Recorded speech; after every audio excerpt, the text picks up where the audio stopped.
That ain't working. That's the way you do it. You play your Tarkov on your Twitch TV. Um...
Happy Saturday.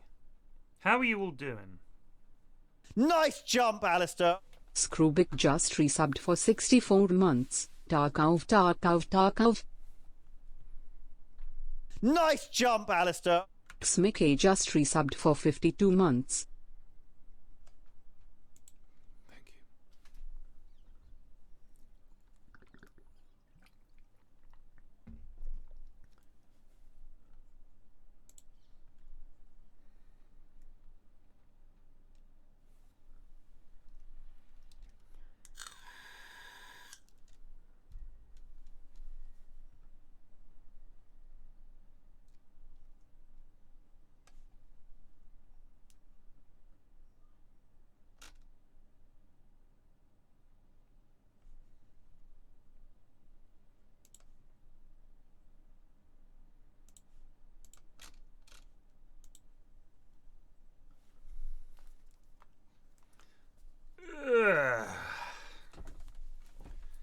So, got a few decisions to make.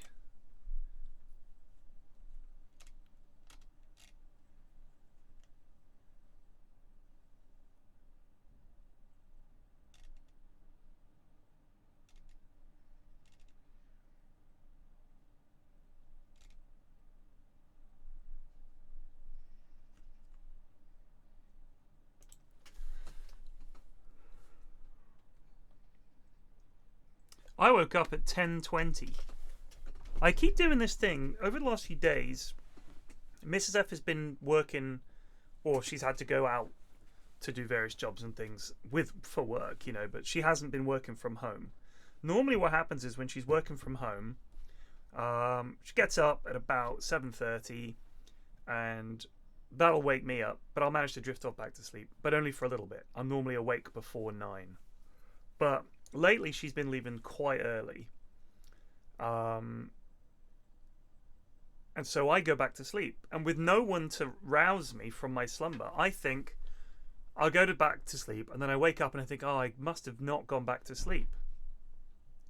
But then, so I'll drift off again. Then I'll wake up and be like, oh, God, I still can't get back to sleep. But then I'll look at the clock and it's 20 past 10. I'm like, oh, I slept for 3 more hours. So I've been doing that like all week.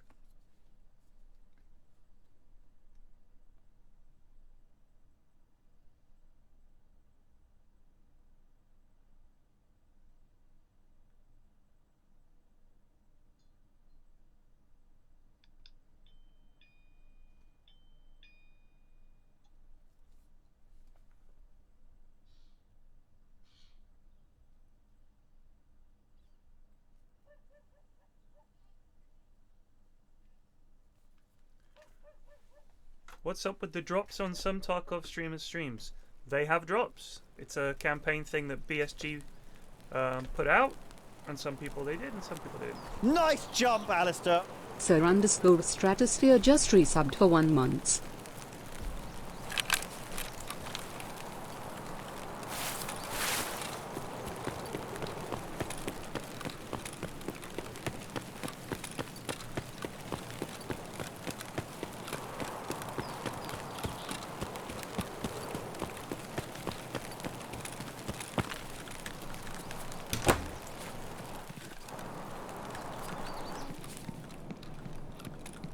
TY.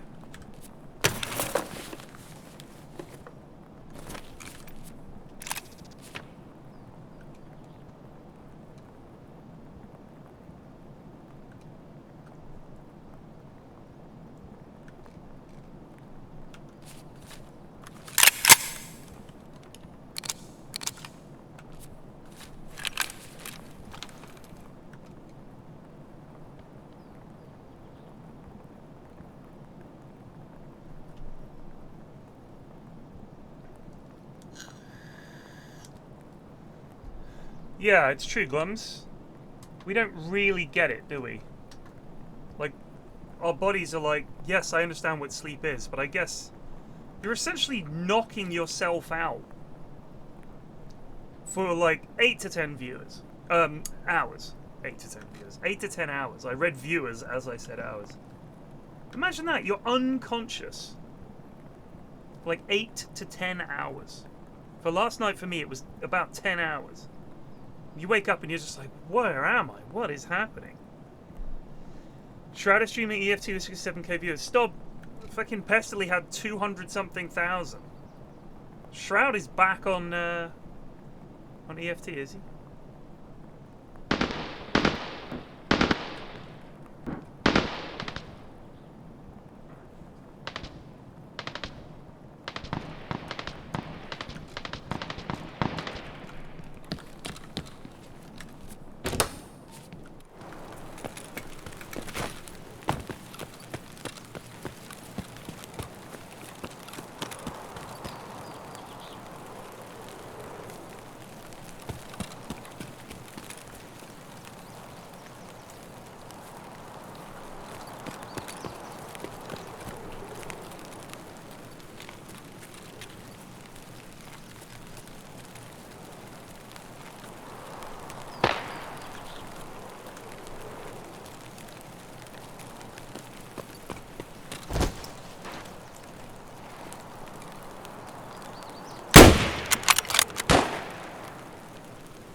Nice jump, Alistair.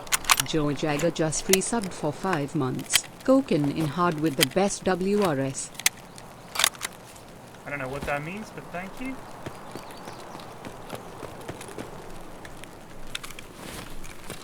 Fucking weapon repair kit, but I haven't got the space.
What?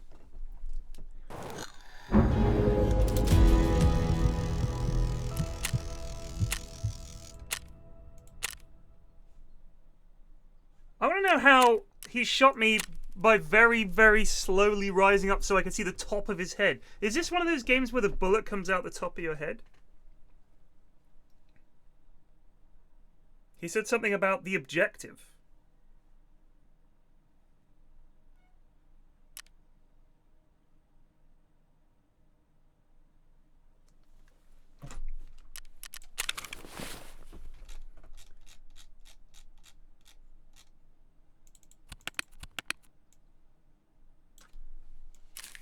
Target down!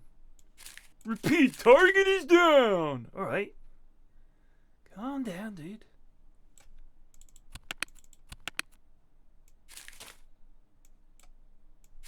Nice jump, Alistair. Straga just resubbed for 91 months. Good day. Good day. Or good Nabend, as you would say.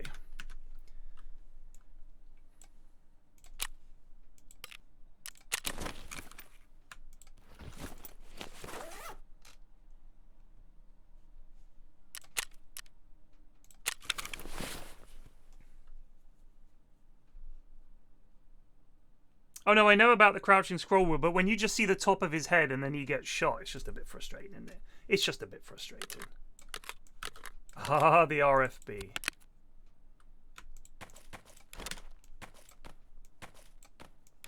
I really don't want to take this big rig in. Just take a wee one. Just need to kill some scavs on customs.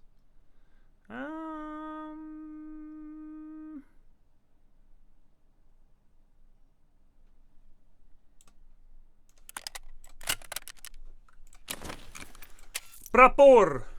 I would like to purchase a Bolomo. Bolomo me! It is a Russian joke.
Let's pop to the loo. I shall return.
Nice jump, Alistair. Polo Chup just resubbed for 1 month.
Oh, 1337 goon count. Perfect.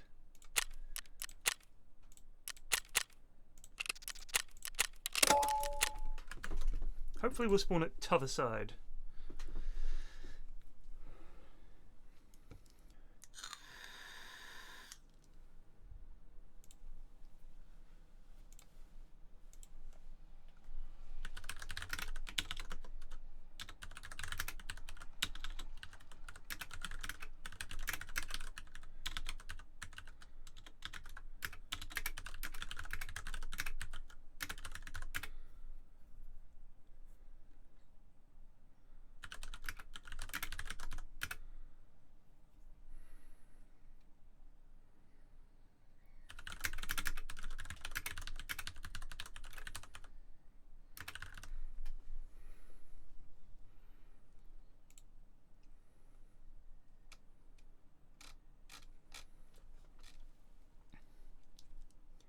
Nice jump, Alistair. His Factor just resubbed for 1 month.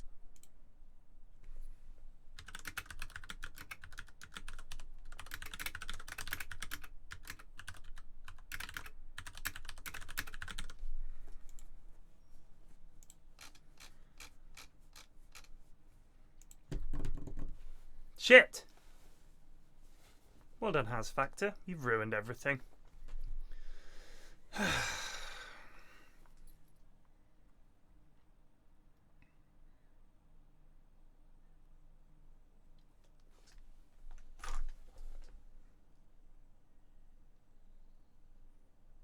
Now we need to get to like 1, 3... Wait, 2 is a prime number as well.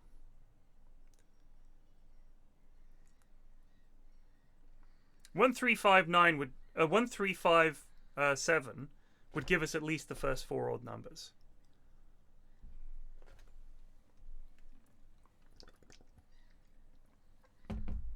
I'm glad the stream is so boring that you lads have found a way to entertain yourselves. That's good.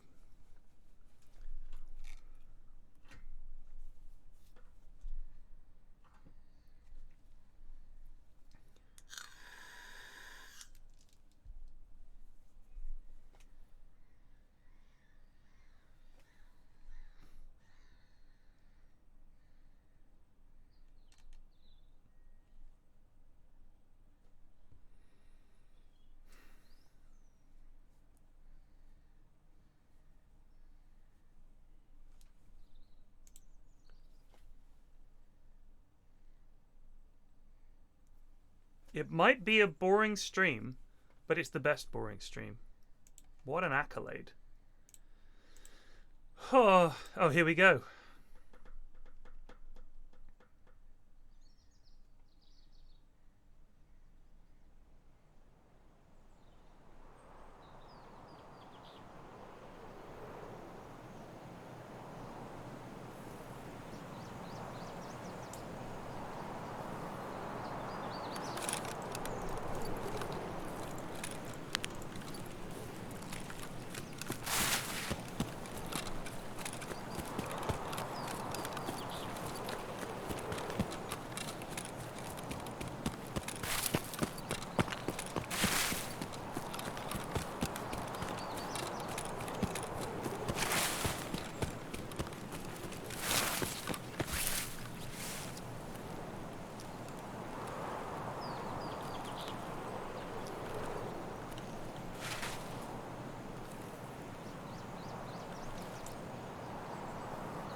Jinkies.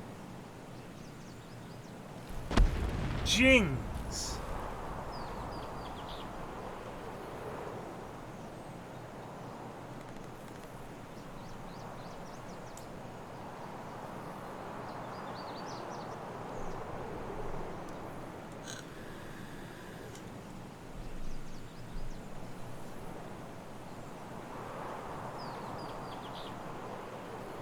The consequences are you have to go back up.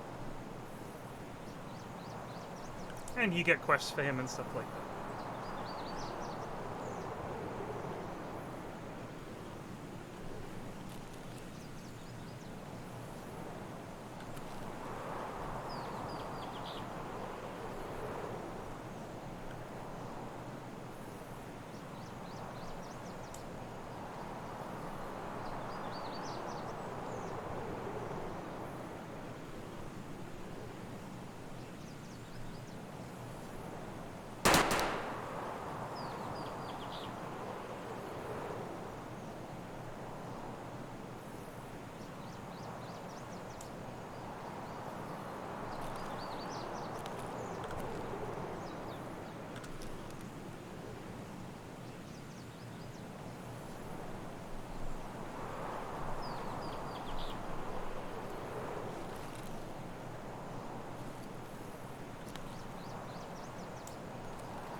OC3586, make a note of it, Lord McWilliams.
It's OC3586.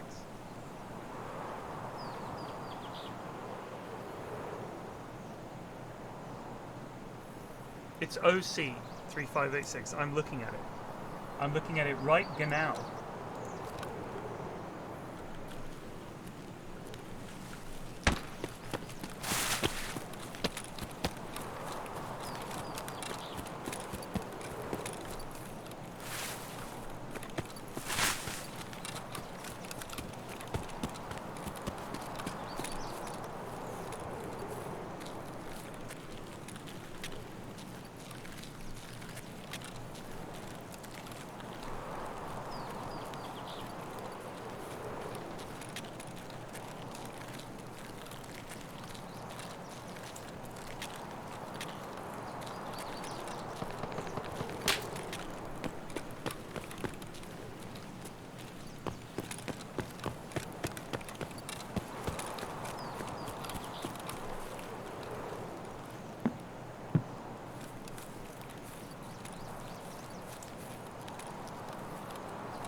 Christmas tree, oh Christmas tree.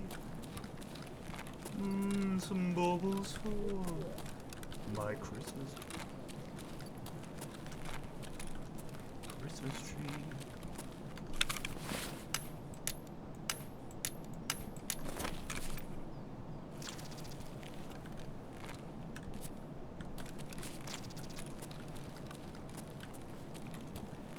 I heard some yapping.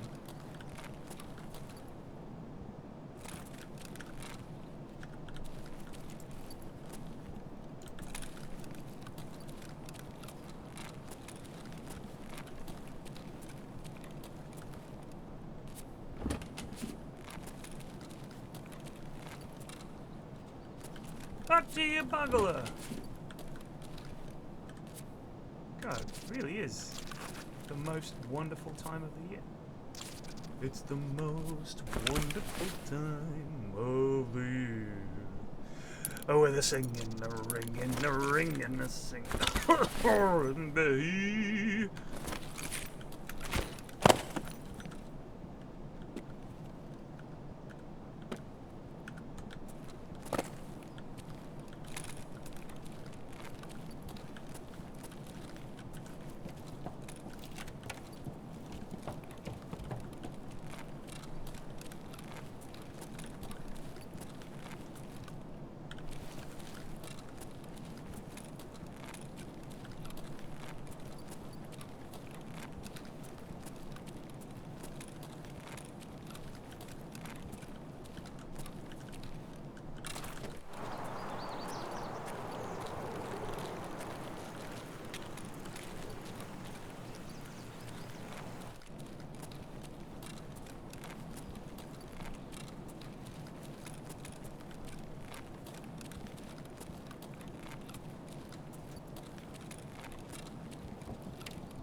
How will I know if he really loves me? I feel his heart with every heartbeat. Where are all the scabs?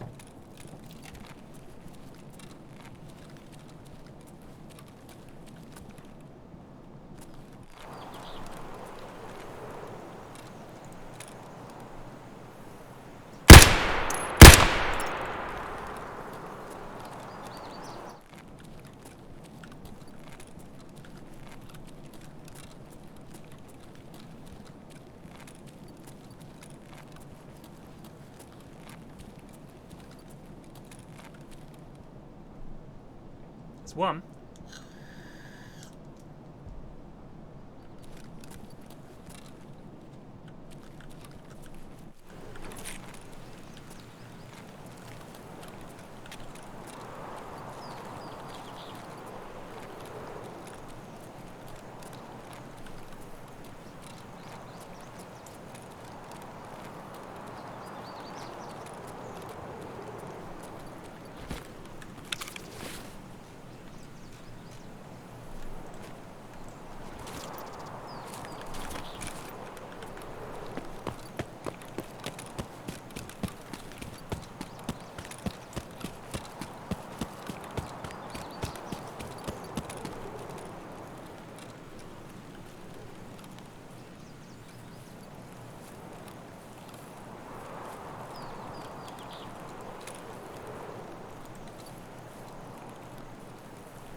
we got that one lad though, eh?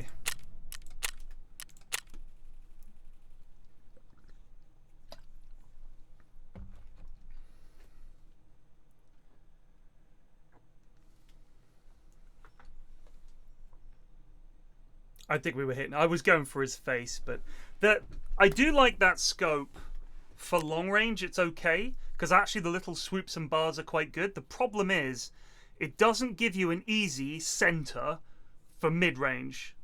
Like that's one thing I wish it had. I want that middle arrow, different color, brighter, something. Because the problem is you're looking through the sight to the target, and you're not looking at the crosshair. Or I don't tend to. I tend to look at the target and try and get the red line on him sort of peripherally, if you like. So it's a little bit annoying. It's obviously not meant for close range. Like I think if I have a red dot there, I get him. But unfortunately, we did not.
Wait, Rebecca Black of Friday now has an album out and has 1.1 million followers.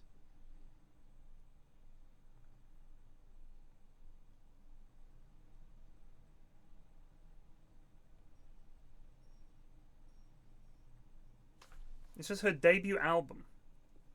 What the fuck is happening?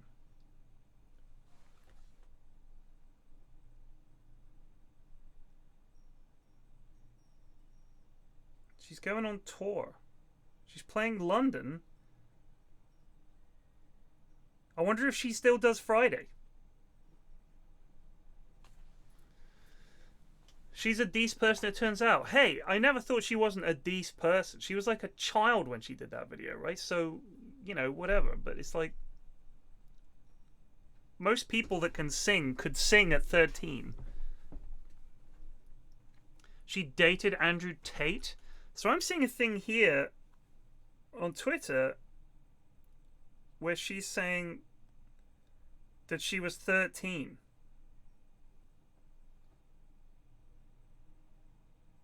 Or something.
500,000 streams a month. Good lord. I love this crossover. Miley Cyrus was going to be on Morrissey's new album. What a weird crossover.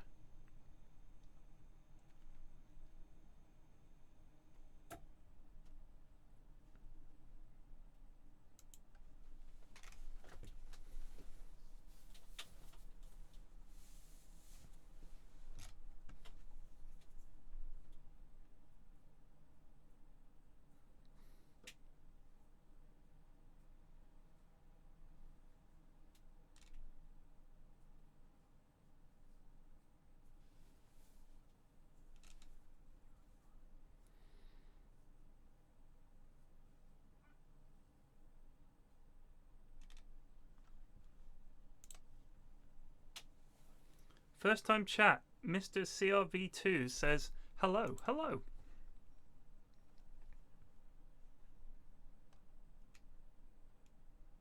Her YouTube channel has 359.59 million. Oh my god, and she was with Maker Studios. Wowzers. See, that kind of shit's always going to get way more views, isn't it? Because it's way more shareable, it's way more entertaining. People love that kind of shit. Who remembers what the very first video uploaded to YouTube was? I'm going to type it in the search bar.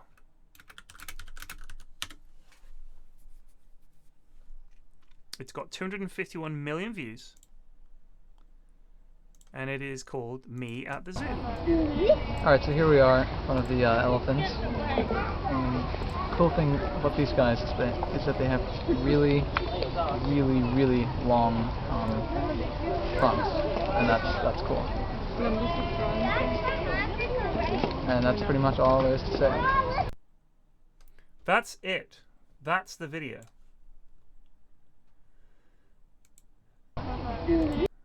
He has 3.24 million subscribers. His video has 251 million views, and that's it. He dipped.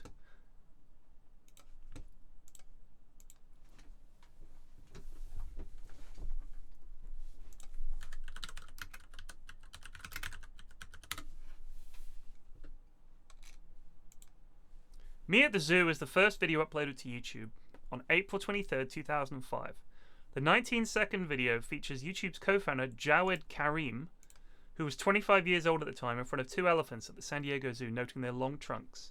Using Karim's camera, it was recorded by his high school friend Yakov Lipitsky.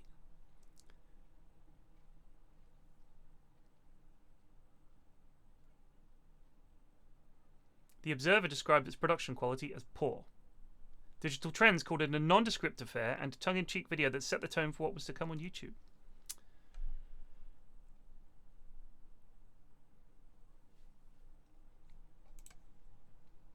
He is...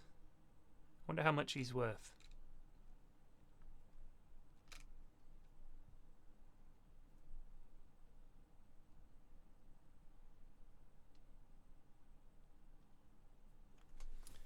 After co-founding the company and developing the YouTube concept and website with Chad Hurley and Steve Chen, Karim enrolled as a graduate student in computer science at Stanford University while acting as an advisor to YouTube.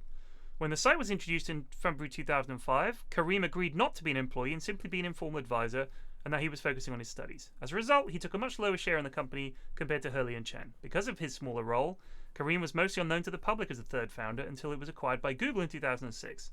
Despite his lower share, the purchase was still enough that he received $64 million based on Google's closing stock price at the time. That's 137,443 shares of Google, of YouTube. Oh no, would that be Google? Yeah, Google. He's one of Airbnb's first investors, and his company's also invested in Reddit, Eventbrite, and something called Palantir. Specializes in big data analytics. The Palantir, of course, was the ball, the crystal ball from YouTube.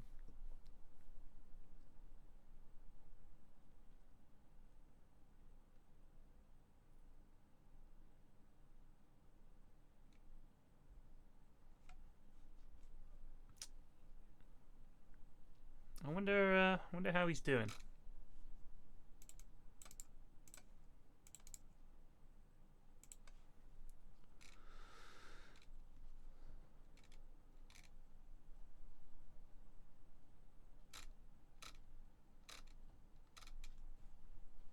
be doing fine.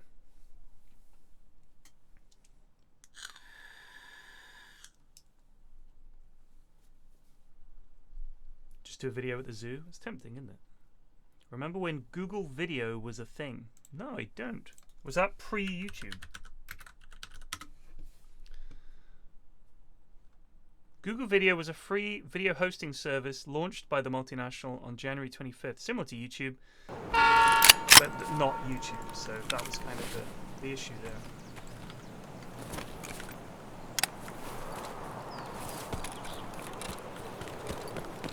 Why don't we just buy YouTube?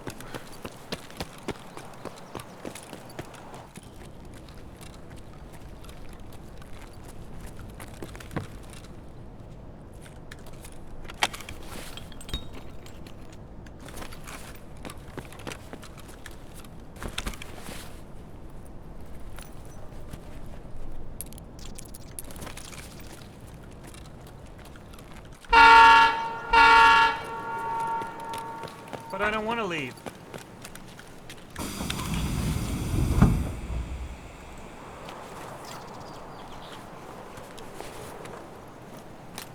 Nice jump, Alistair. Lulig just resubbed for 24 months. 2 years of quality entertainment.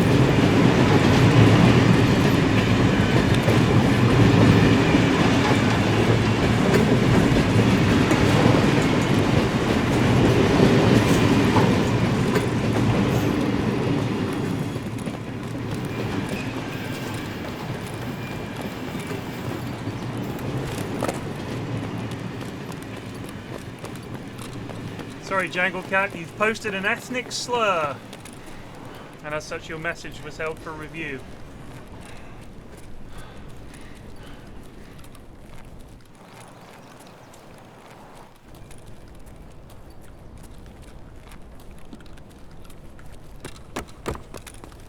Jangle Cat tossing around ethnic slurs like it's no big deal here on a Saturday morning.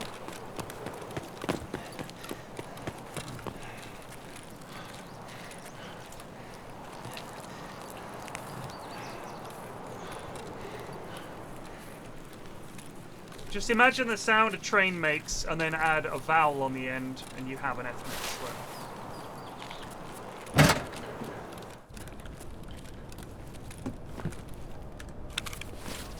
How do I know if he really loves me?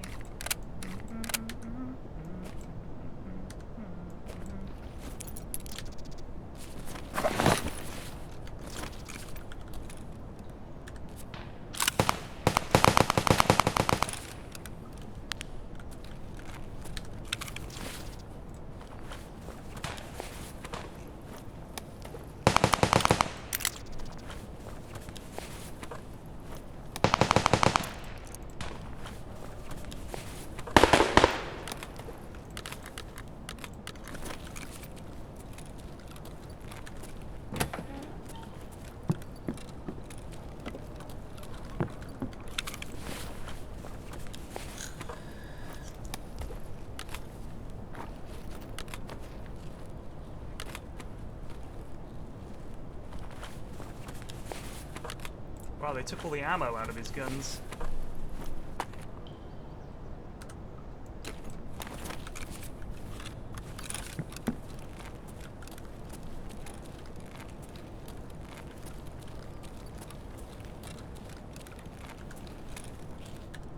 You don't get fights here all that often.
You know, here's a couple of video sites that persist for reasons unknown. Vimeo, Dailymotion. Dailymotion and Vimeo. Always surprised me. They're still going. Vimeo and Dailymotion still going. Interesting, isn't it? Interesting.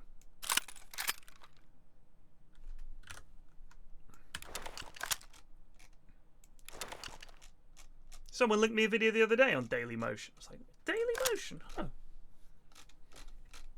I want to know.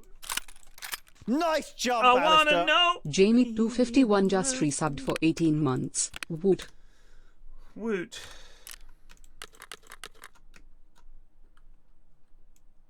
That's so nice to get ump mags with ammo. And spare bullets.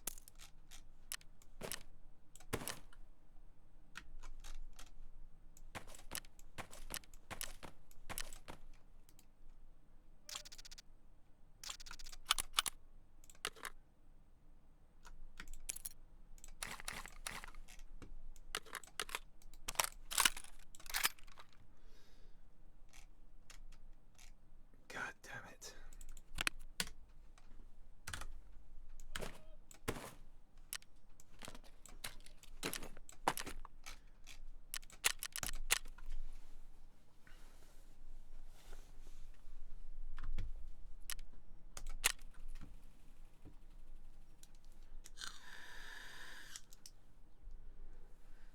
Wait, is Dailymotion completely unmoderated?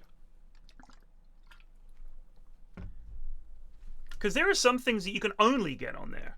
Seems to be a lot of documentaries. Vimeo as well. A lot of documentaries and things like that. I guess they're just like competitors to YouTube, but not really competitors to YouTube. Do you know what I mean? Like, there's not anything like the same impact. Yeah, I've got quite a few hit videos on Vimeo. You'd be like, okay. Not beholden to YouTube's stupid rules. Well, now here's the thing. A lot of those stupid rules are probably there for a good reason. Do you know what I mean? Like, if you just said, let the chips fall where they may, then I think it would go south pretty quickly.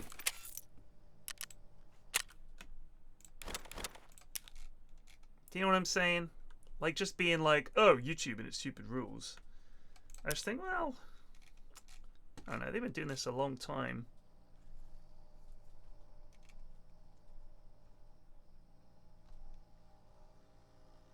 What kind of stupid rules?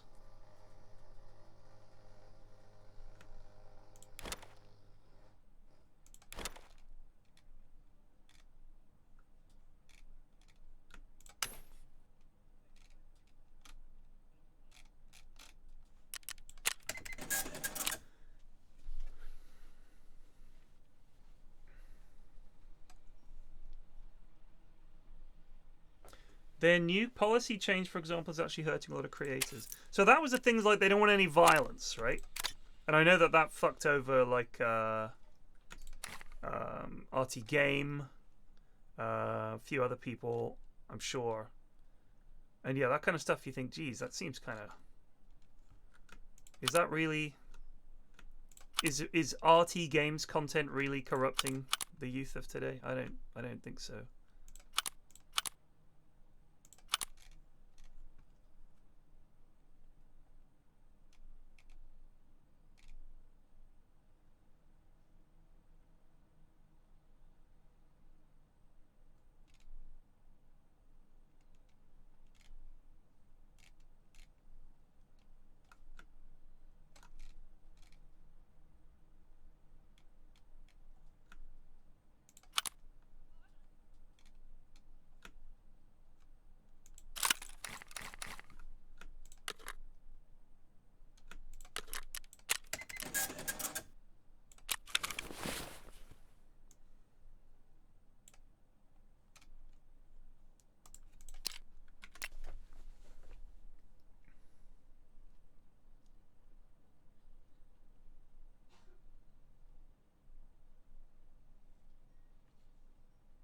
I think that what they need to do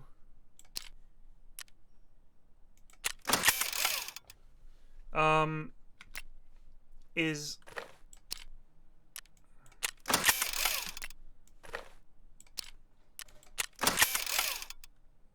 I think that what they need to do is be clearer in what is allowed and what's not. That would help. But also, they seem to be really scared of, like, getting pulled by, getting advertisers pulling their ads because they're like, we can't be having this, guys. There's violence in your videos. So obviously they're worried about kids seeing things they're not meant to see. That's a big thing. Or ads being put on videos that advertisers say, why have you got our video for shampoo running on an advert? I mean, running on a platform where this is clearly just like violence. Do you know what I mean? Christ. So it's like, what do the advertisers want from it? Do they want better control? Like, do they want more control over what gets run alongside their ads? Or are they worried that something might go out on an advert? You know, one of their adverts might go out on a video that's like, yikes, we don't want to be associated with this. And if they're worried about that kind of thing, I guess you got to ask, what do they think YouTube is? Do you know what I mean? Like, what do they think it's going to be? Because it's not, none of the violence in YouTube. It's not like fucking Live Leak or something. Do you know what I mean? It's like, yeah, there's some violence on YouTube, but it's not like so bad that you'd be thinking, Christ.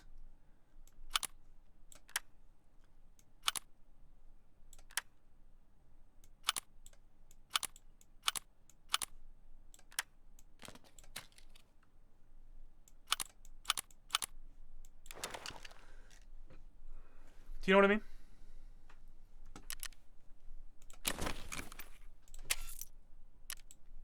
Like, I've never seen a video on YouTube and thought, wow, that was totally unacceptable and out there, and I can't believe that was on YouTube. I don't think that's ever happened. I generally just, the stuff that I don't know if this is all a massive response to things like Gamergate back in the day, or if that's where it's coming from, that all the advertisers are super terrified now that, you know, their ads might end up on, I mean, but is Andrew Tate's stuff, his YouTube channel is okay. So what I don't understand is if their fear is our adverts might end up on something that we don't like, you know, violent videos. It's like, all right, but they might also end up on an Andrew Tate video, and his stuff is still going, isn't it, on YouTube? So you're okay, presumably, with your adverts potentially running alongside someone saying women should be property and all the rest of it. But RT Game or someone swearing in a video, we can't have that. That doesn't make any sense. So I don't know whose angle this is. Lots of people say they want to get rid of the smaller YouTubers. Well, then they could just do a thing where if your video doesn't get a certain number of reviews in 60 days, they remove it. They could do that. And couldn't you have, when you file the videos, at the moment, you just have demonetized or monetized. But what you should be able to do is monetize a video that says, you can monetize this, but does it have any of the following content in? Swearing, violence, horror, gore, stuff like that. Yes, that's in the video. Okay, then we're going to monetize your videos, but we're going to sell it to this bunch of advertisers who don't care. For instance, games companies, people selling stuff to grown-ups, people advertising horror movies, all those kind of things. You can have like a subsection of the monetization policy that says, we're going to sell this advert space. Anyone can buy it. Cheerios can buy it if they want, but they have to understand that if you're in the The red tier advertising, the videos that your ads appear on might have swearing in and stuff like that. Whereas if you buy the green tier advertising, it's the same cost, but we'll only run it on these kind of channels. And then if someone uploads a video where they say, no, this is clean, and then they're like, fuckity fuck, they get their channel taken down. That seems like a workable solution, doesn't it? Maybe I'm crazy.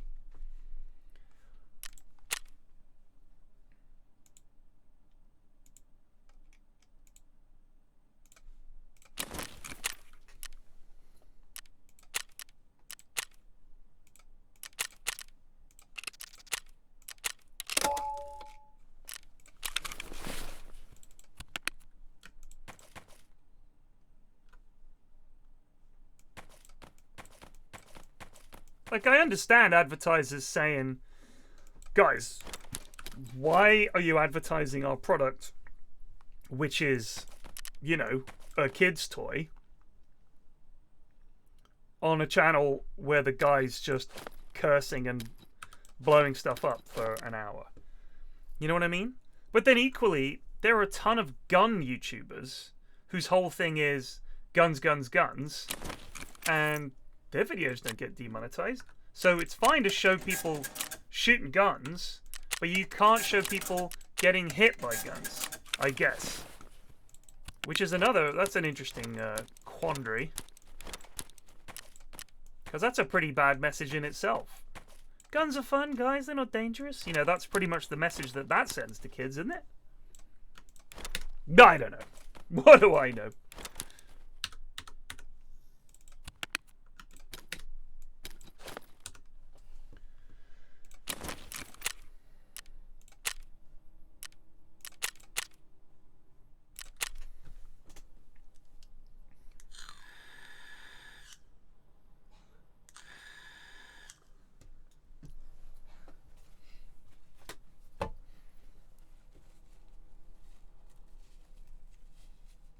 Gun YouTubers have a terrible time getting demonetized. Okay.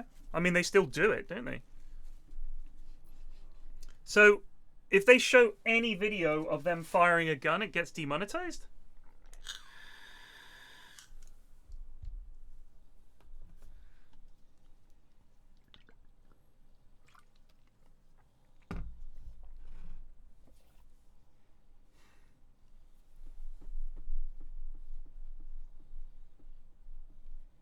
Hickok 45 here.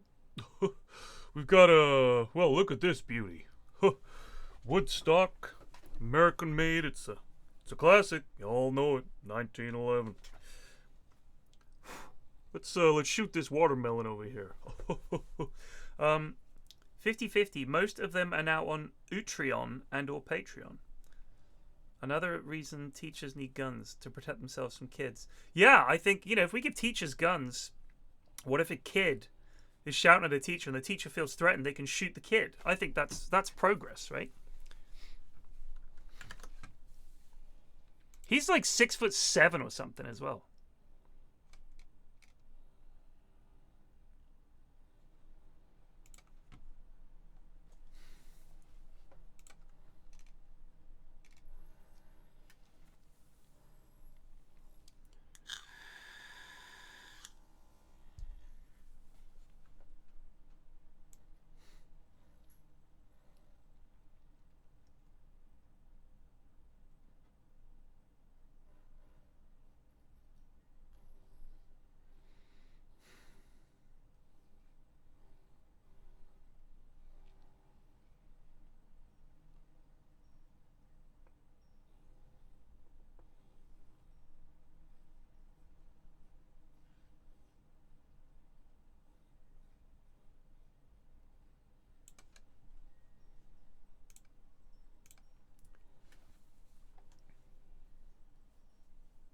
That Elazil, yes, Bellend is 100. That is 100% accurate description of Andrew Tate. He's a Bellend.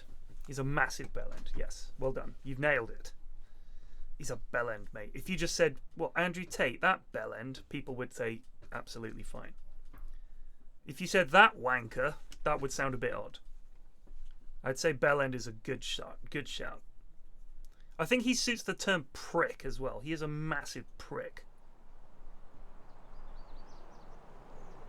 Because to me, if you call someone a prick, that means they're like an arrogant fucking shithead. Do you know what I mean? They're like...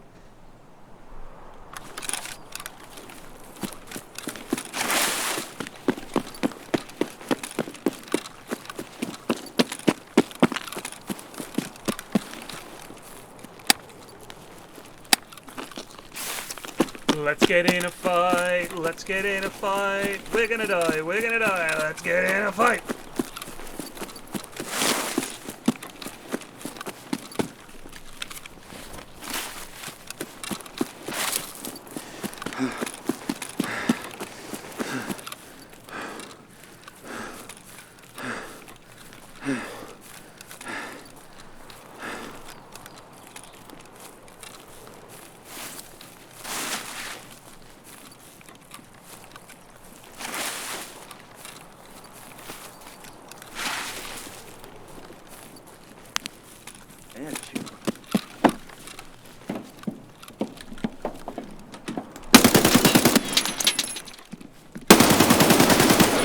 Будьте замес!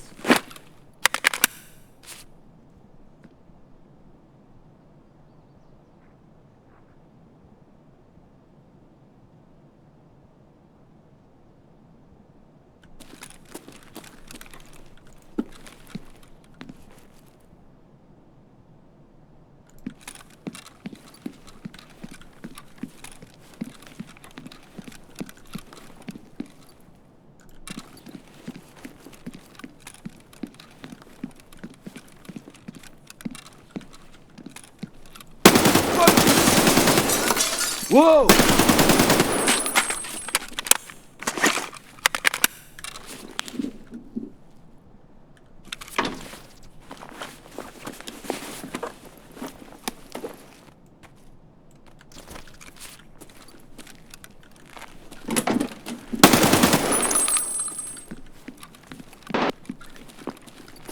Ну и чё ты хуйня?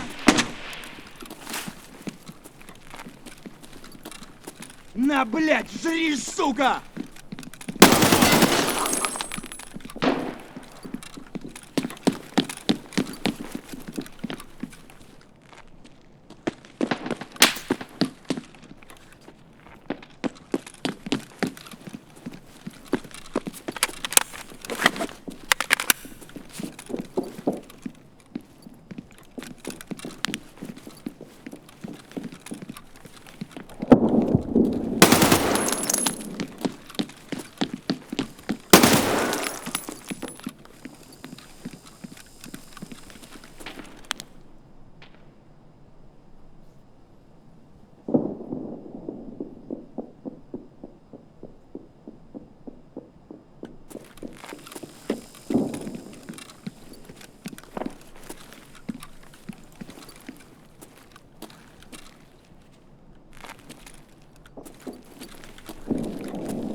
Let's see what he had on him.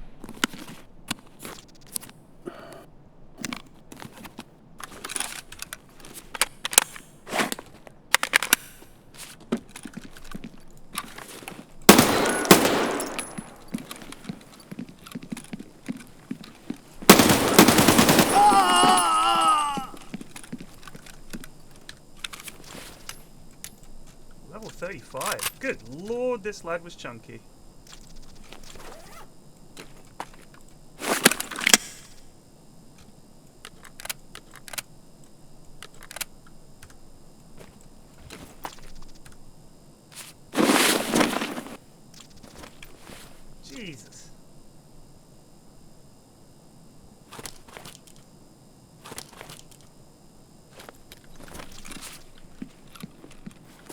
fuck did we get him?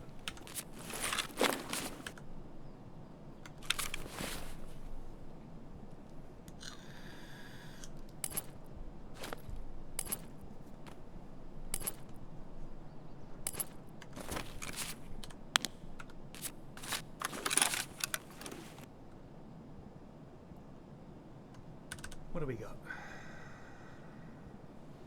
Dawn's VX.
We got another one.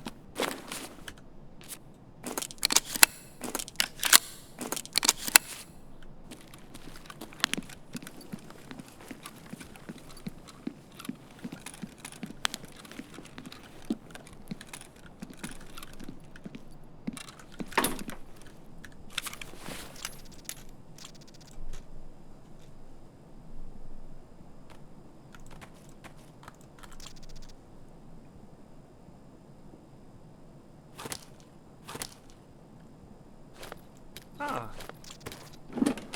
Вот он, блядь!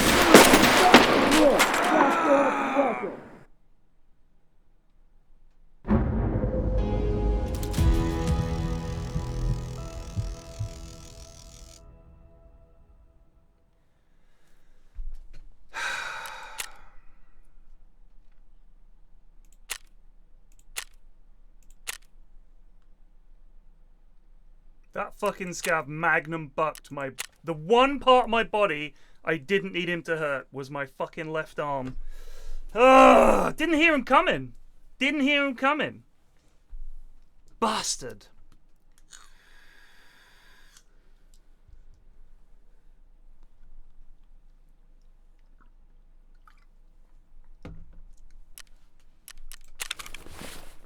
Bastard.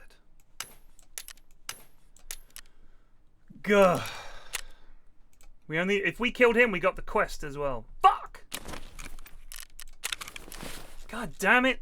Fuck. Shit. Fuck.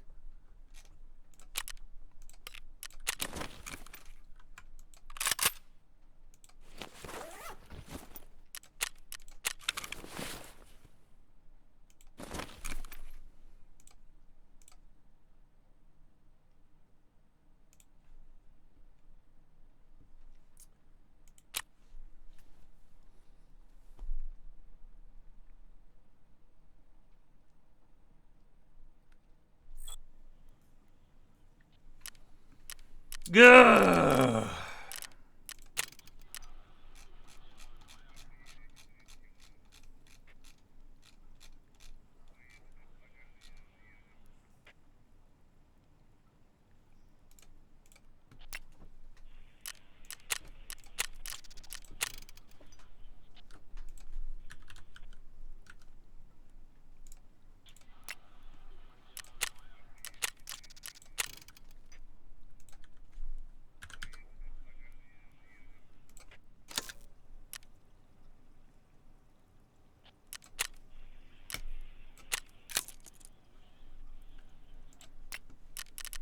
Can we hit the gym yet?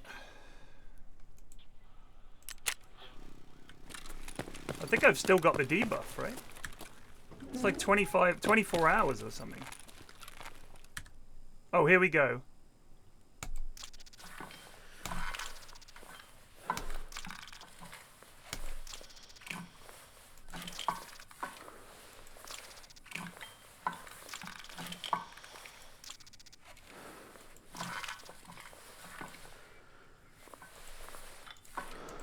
No, I'm gonna break something. Ow! Well, we did all right.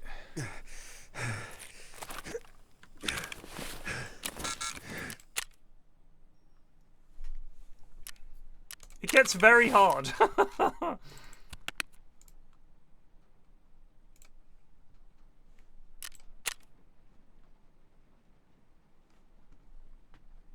I thought I broke something.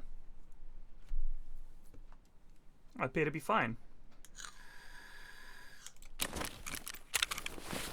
think I just kept going. You know what I mean? What a fucking beast.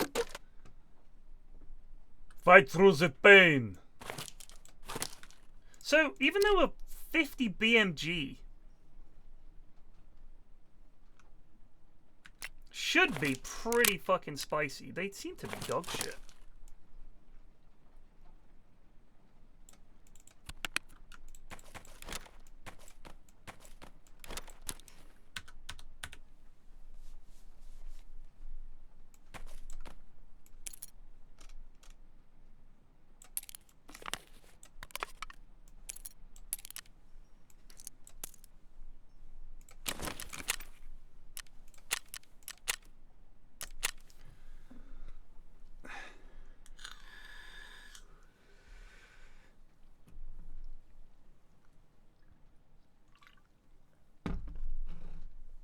Yesterday, I managed 2 reps, went, failed the first one, then snap! Broke my arm. But we did it better this time.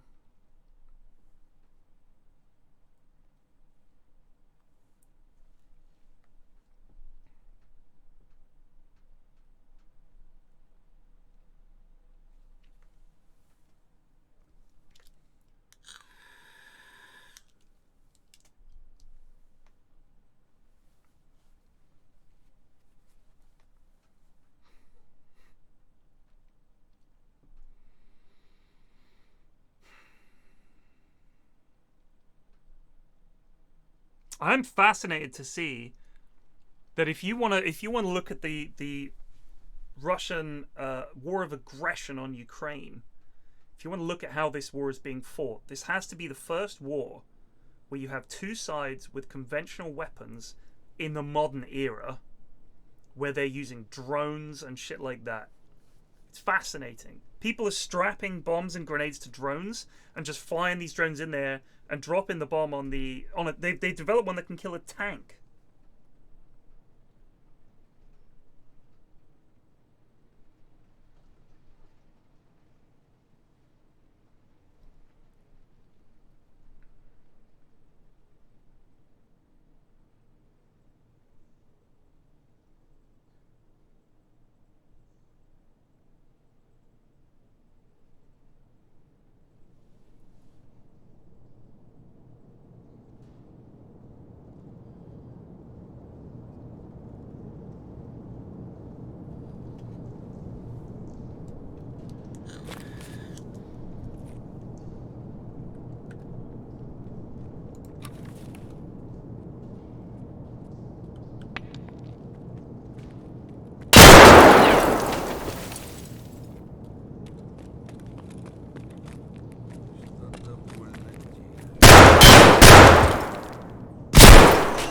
The duck peak, I need to get used to the duck peak. So again, I'm pretty sure that was bang on his face. I hit him for 155. Where did it go? If it didn't hit him in the head, where did it go?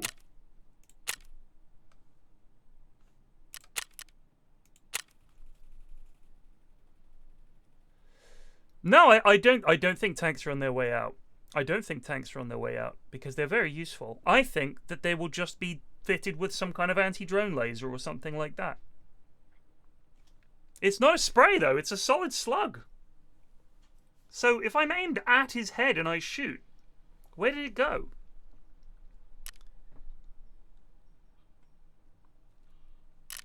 Oh, you think when he's like this, I maybe hit him in the arm? Maybe.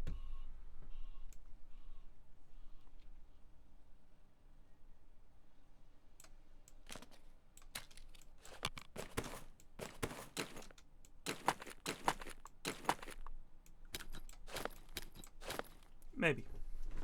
It's possible.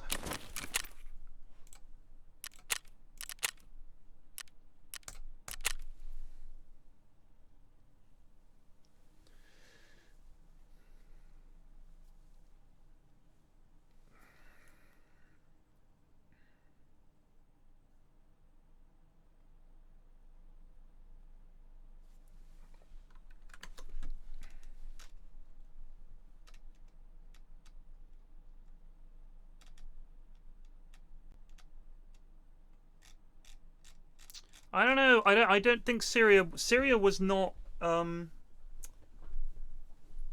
two sides weren't roughly equivalent. Do you know what I mean? I mean, Russia has a lot of troops and a lot of tanks and stuff like that. But if you look at what the Ukrainian forces are armed with, they have a lot of Western high-tech artillery and anti-tank stuff. They're not rocking RPG 7s or whatever, those Russian-made ones.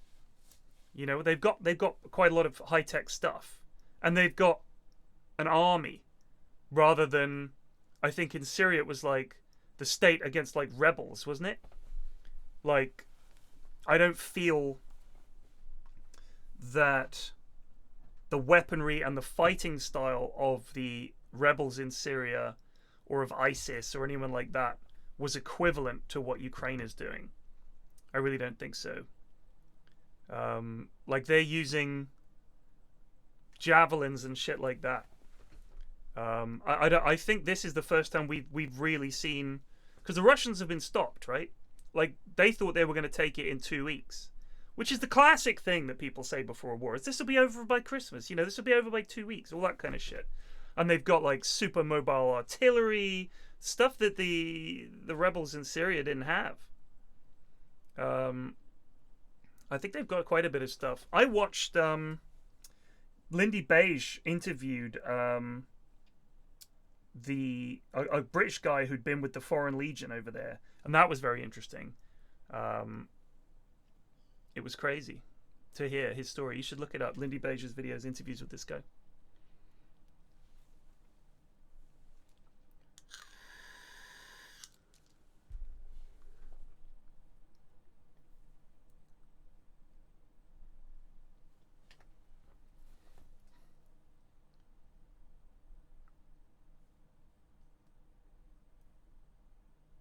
I mean, I don't think that the Ukrainian troops are just fighting with World War II weapons. I think that's pretty wrong.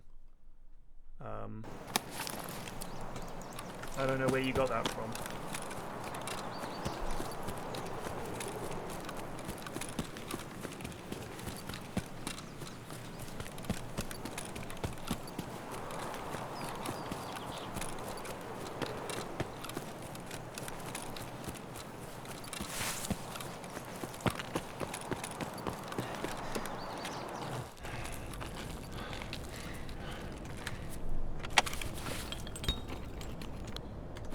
Time to get the fuck out.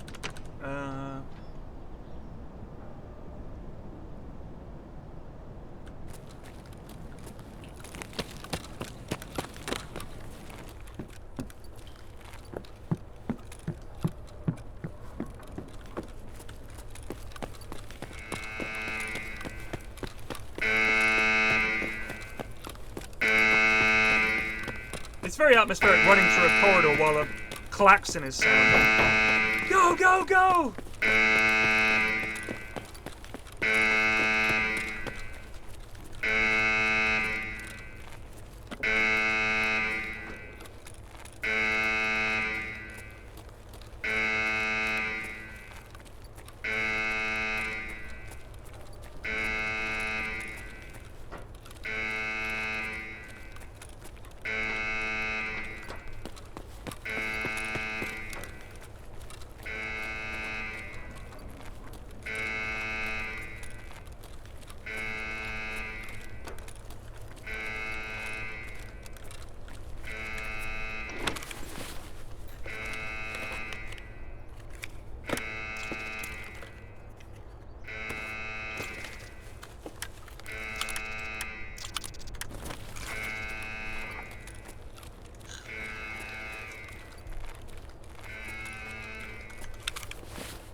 It's a shotgun revolver.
Labs keycard. That's a pog.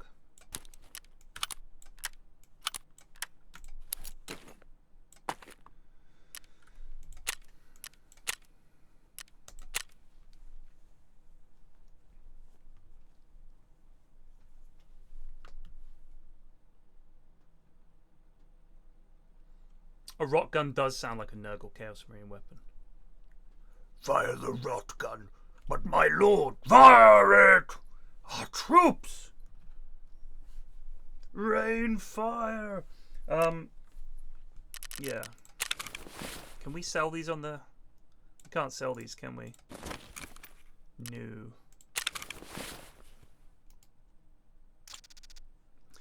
Dunk, dunk, dunk, dunk, dunk, dunk, dunk, dunk, dunk. We could do a special secret agent flax in labs. I mean, I've already seen some pretty chatted out lads. So frankly, team, I'm afraid.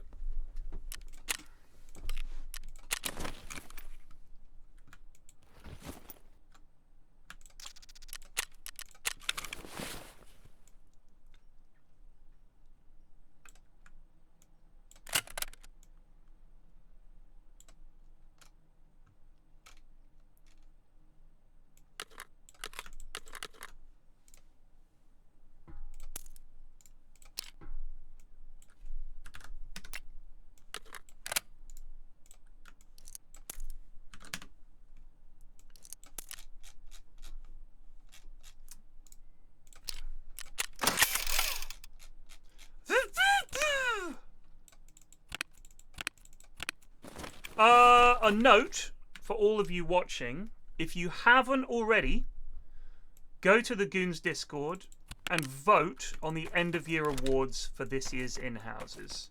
Ashwin's putting it together for Tuesday. Go do it, please, because we want to get all the votes in ahead of time so we can look at them and be amused by them. And we have to get the clits ready and all that shit, so go do that. Go do that.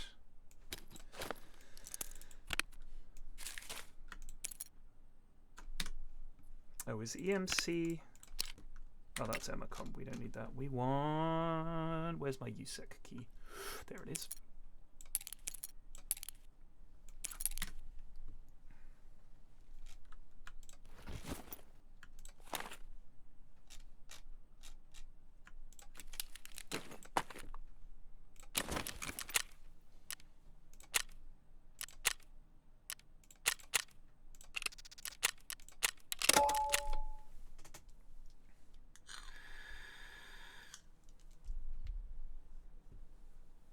Just have a go.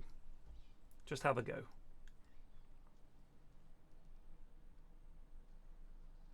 Mag case would be nice. We can make one.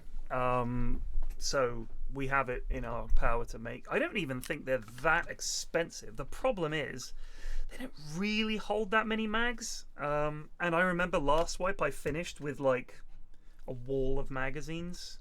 I had like 3 mag cases stuffed with mags, just never used them. It's kind of silly.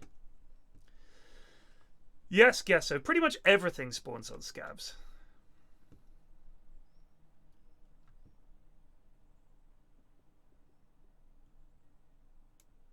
David Beckham's son Romeo has joined Premier League Brentford's B team for the rest of the season on loan while they evaluate him.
Mission accomplished!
I broke it after like 10 reps this time, so... It's running out now. Even though I broke my arm, it just meant I had to end the session. Have you tried working out in the gym, sir? Have you tried? Because it's really hot. You have to time the closing thing to the hexagon, and then it starts going really fast, and the hexagon is really small. You have to get it right in there. It's very, very hard.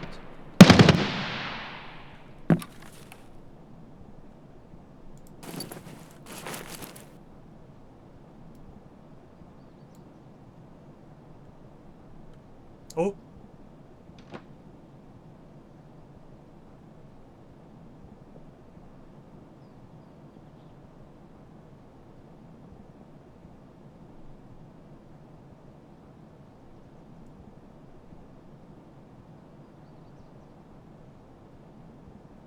I saw a shadow.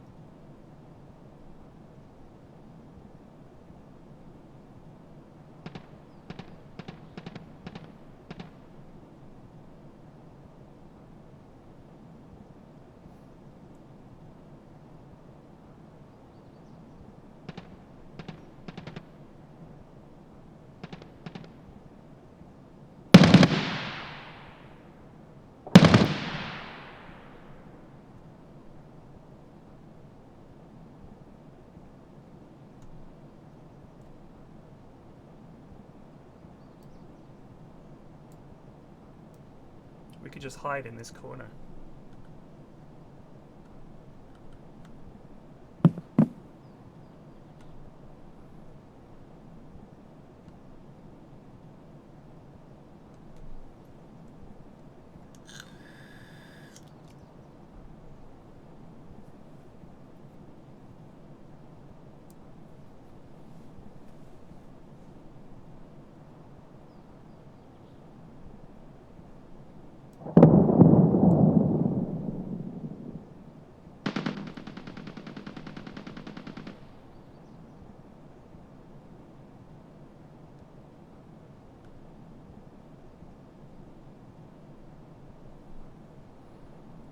You only have 0 siders. A flashing light is like a red light outside that flashes in.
You'll get there. Check in toolboxes, shelves. There's a bunch of places you can get them. And remember, it doesn't need to be found in raid. You just got to get it up your butt. I found a bunch of them. Thank you, Steve Weiss. Steve Weiss, Vice News.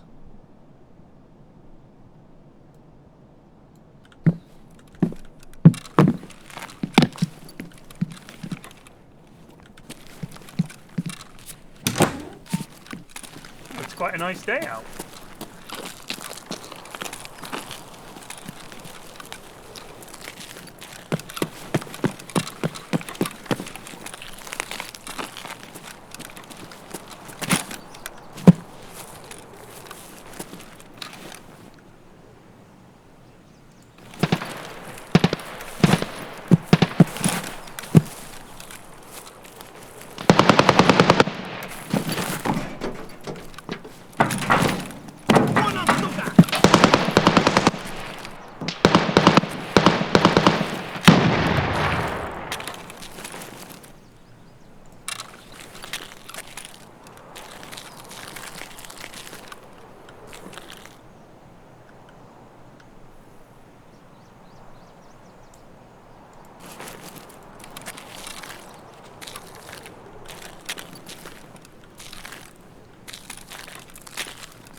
You could be right. It could do really well on Steam.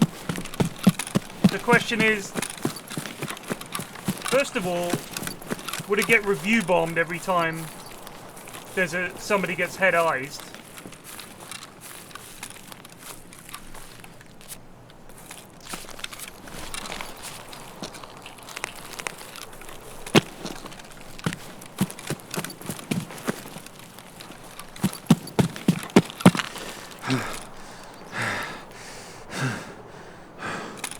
This game sucks! They don't care about the players! That kind of shit.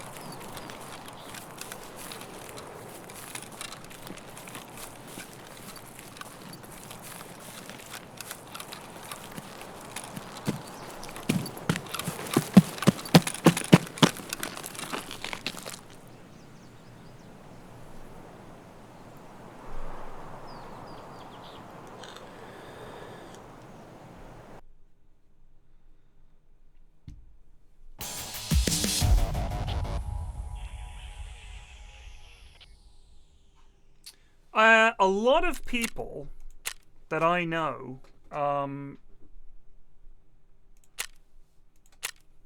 that have popped up in the stream or elsewhere are like, man, is this game on Steam? I can't find where to get it. People do not just Google name of game, Escape from Tarkov. They go to Steam. That's like their version of YouTube or Twitter or wherever they get their news from. They go to Steam. And if it's not on Steam, they go, huh, I guess I won't buy it then. Games used to be sold on a website. That was it. And then Steam came along and was like, we could do this. And made a ton of money out of it. And, you know, it was a smart decision by them. And that's pretty much all she wrote about that. Traders, before I have quest to hand in for you. Now I need to kill scavs with an AKM on shoreline. Okay, well this is not an AKM. But yeah, a ton of people come in and they're like, yeah, I'd love to play Tarkov, but I can't find it anywhere. So, you know.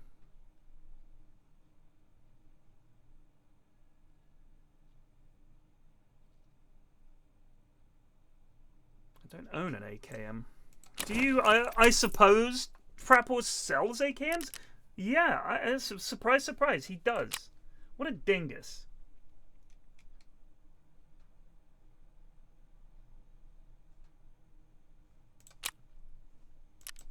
Okay, what a crooked piece of shit. I have quest. Oh yeah, what is it? Kill scavs with AKM. I don't have one. Where do I get one?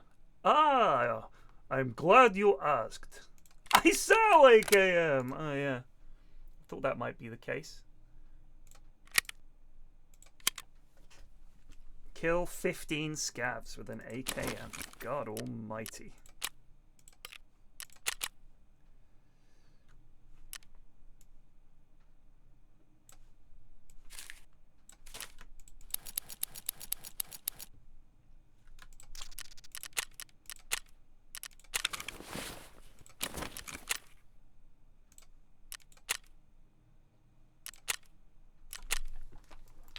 Oh, just grabbing some water.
Yes, Lord McWilliams, there is no matchmaking at all. There's no MMR. You go in as level 1, you might be in raid with a lad that's level 61. So, yeah.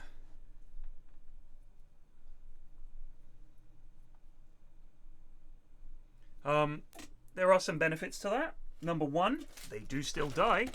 What's up, Ashwin? So, quite often they'll die to each other.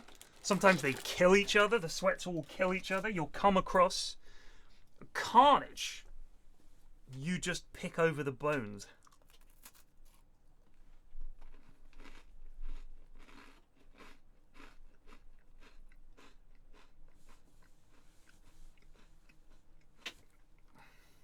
Do it, Ashwin. New year, new Schwinn.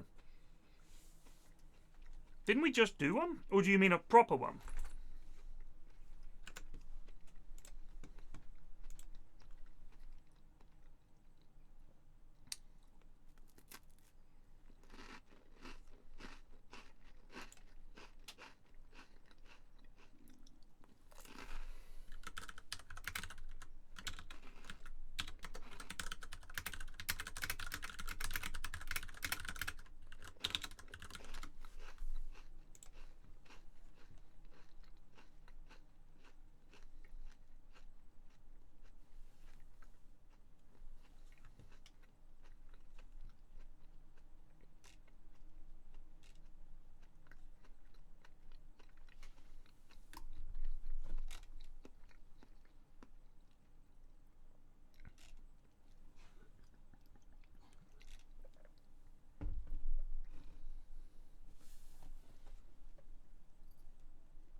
Nah, no matchmaking. No matchmaking. None, none, none.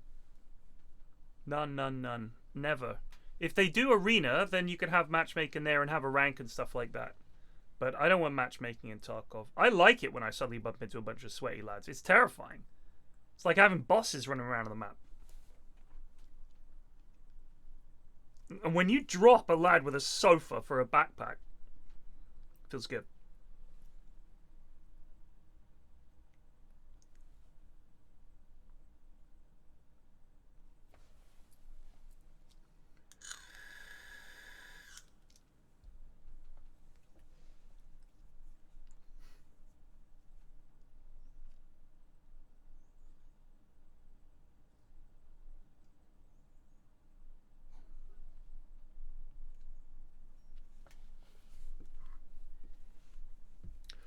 I've not seen any of the bosses so far this wipe, I don't think.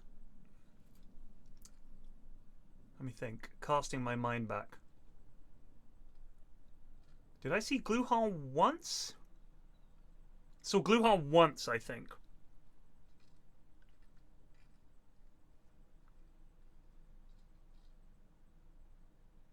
Haven't seen Rishala. Haven't seen Sturman. Haven't seen Tagilla. Haven't seen Killer. Haven't seen the Goon Squad. I did get killed by a Gluhar guard, yeah. That was guard. That was the only time I saw. I didn't even see Gluhar, just one of his mates. Gap and shot me.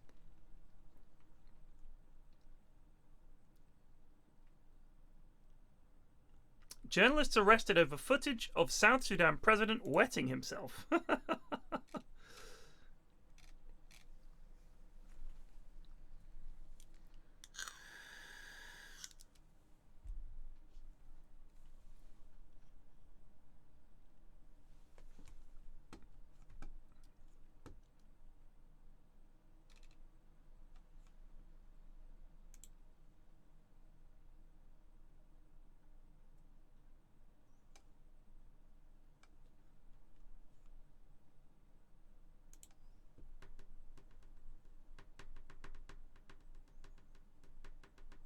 Absolutely, Star Fox. I mean, I'm down to do some this afternoon.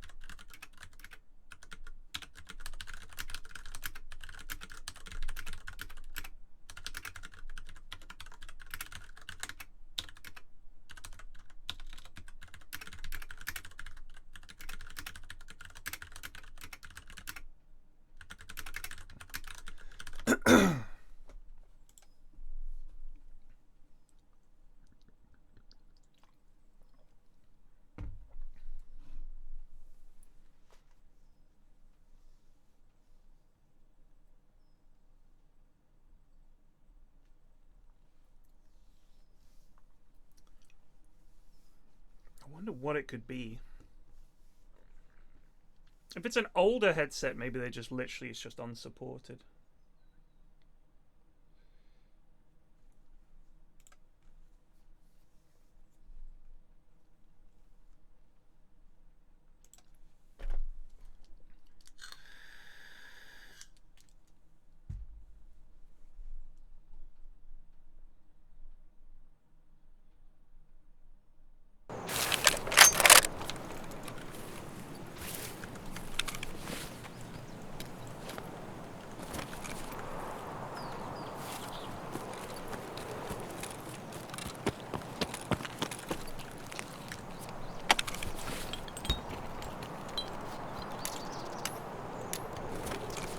Never buy non-USB headsets.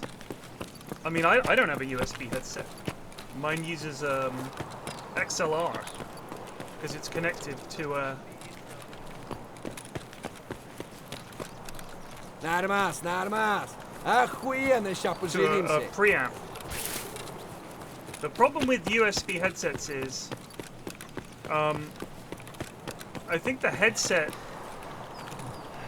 handles digitizing the audio. It's not an external sound card. It's different. It's like a little box, and I plug my mic into it, and I plug my headset into it, and the box digitizes the audio rather than allowing the headset to do it. Because the headset just has like a fucking dog shit chip in it that does it, right? Like, shitjuk!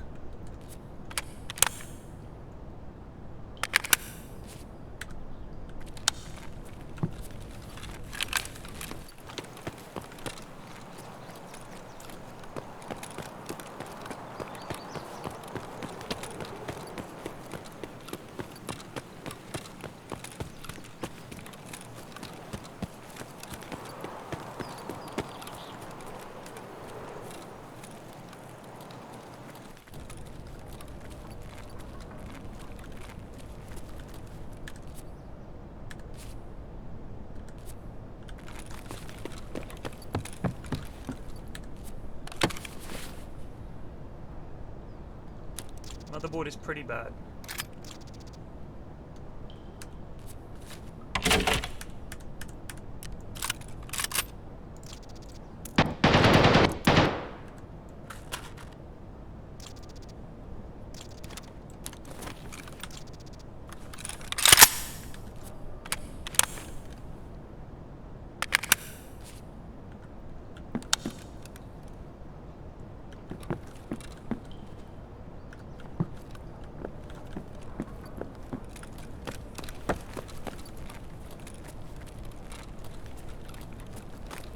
Nice jump, Alistair. A purple penguin just resubbed for 18 months. Thank you. Old Two Guns Teddy.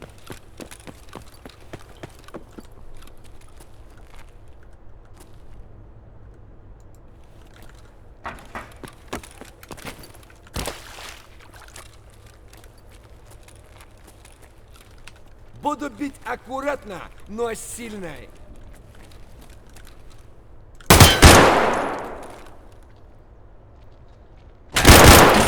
This fucking desync shit is doing my nut.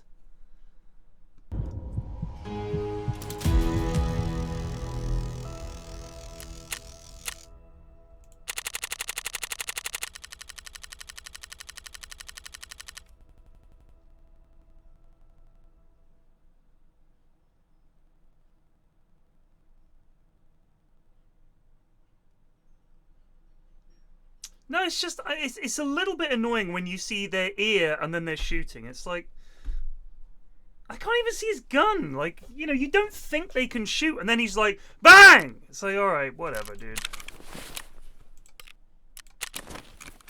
Just makes it very, very hard, that's all.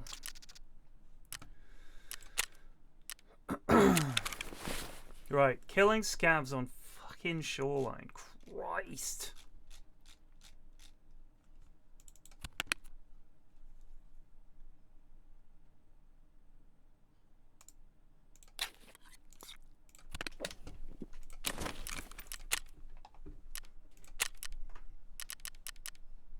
I guess we could shove some fancy keys up our butt. Oh shit, I need to remember which are the good ones. Which are the best shoreline keys? 110 we don't have.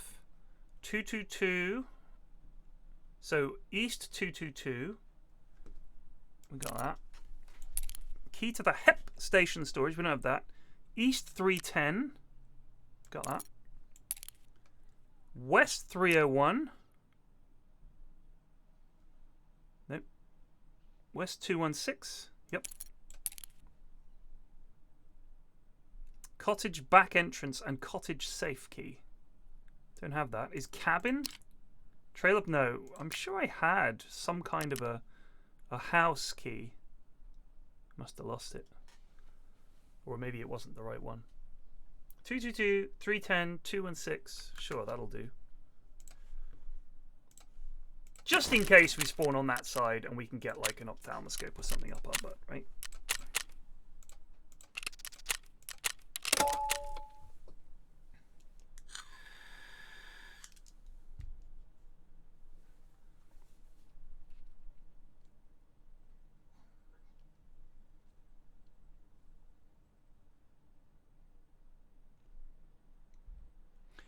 I do think if you are just using a headset for chatting on Discord, it's not worth investing in fancy mics and shit like that, because who gives a shit? You just need a reasonable USB headset is fine, I think, in my opinion. In my opinion. Because you don't need the audio quality, right? I mean, the sound quality is pretty decent for a lot of those headsets. I don't think you need like I know some people who buy the Snowball Yeti mic because that way it's a reasonable quality without needing the preamp, but it's got a lot of their circuitry in there and stuff like that, so it's not bad. I think having a desktop, like a fixed desktop mic in front of you, imagine playing around that is a pain in the ass. I have mine on a little arm. I'll show you guys. It's on a little arm like this, so that's my mic. There, and I have a little. It's a Rode mic. It's decent. It's not amazing. I'm not particularly happy with it, but it does a job.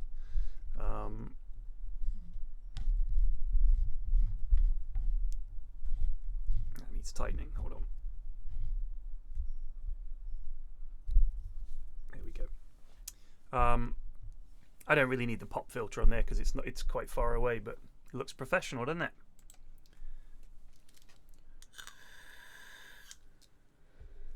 That's the shitty wizard from Dota 2.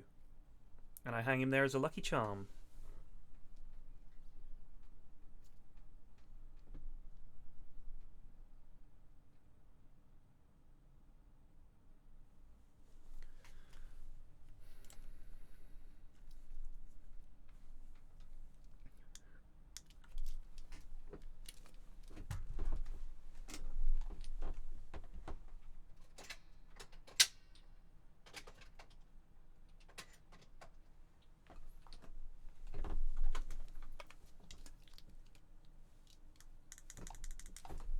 No, these are Biodynamic DT Pro 990s, 990 Pros. They're really, really good.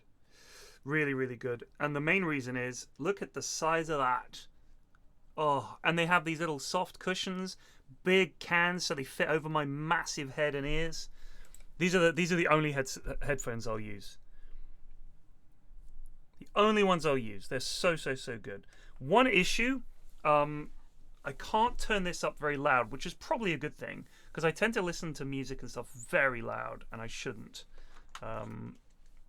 So it's probably for the best that this doesn't go super loud.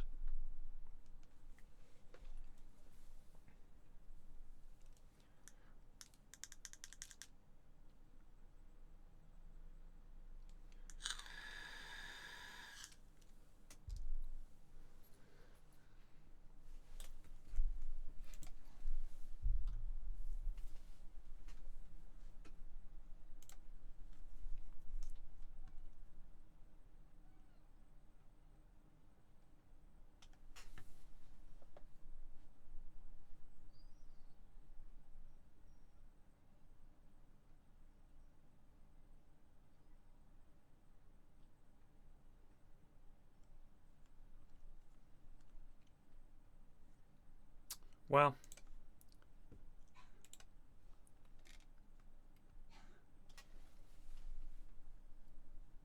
ugh.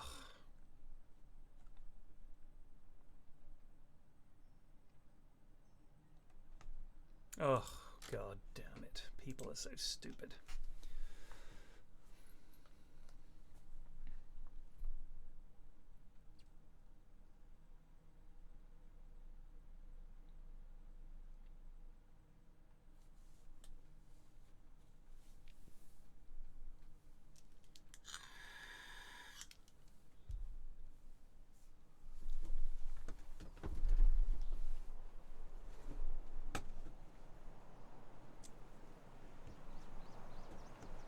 Here we go!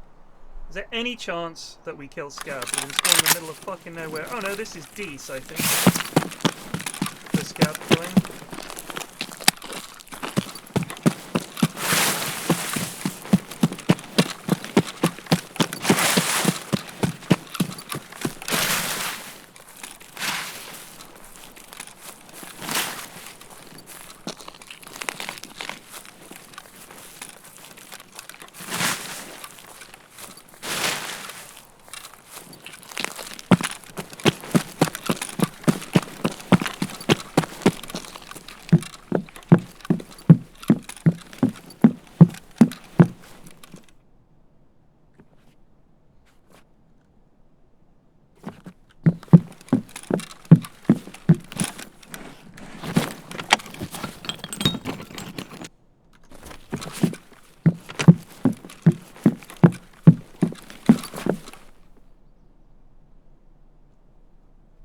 Scabs spawn around here, right?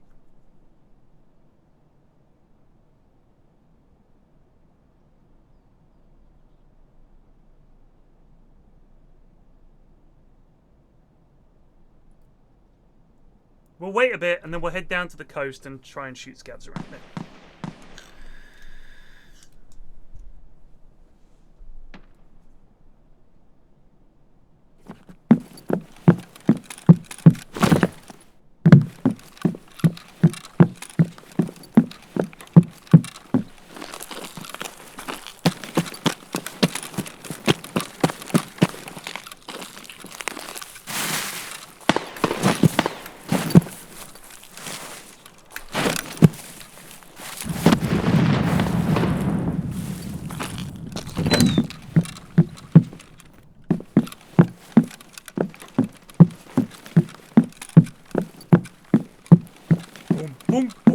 so loud.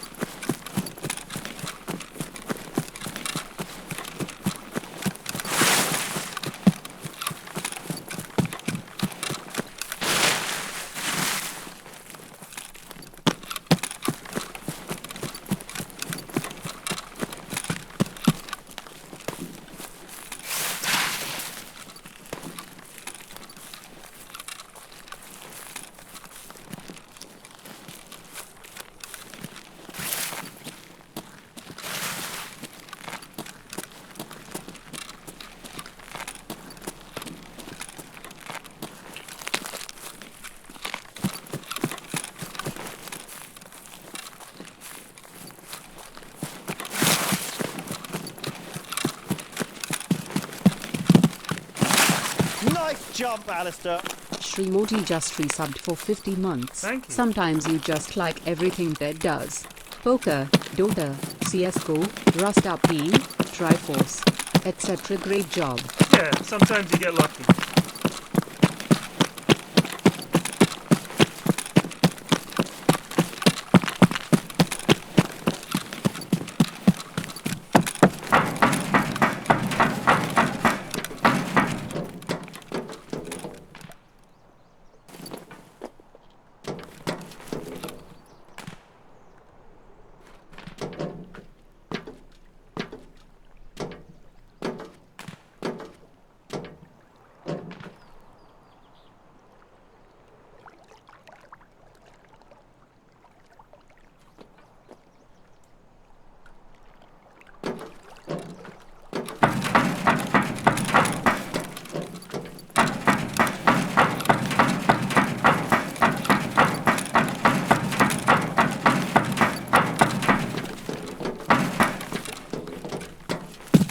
Come out to the coast. We'll get together, have a few laughs.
Pali qui sotto.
Someone else shot at him. And I thought I heard the shot to my left.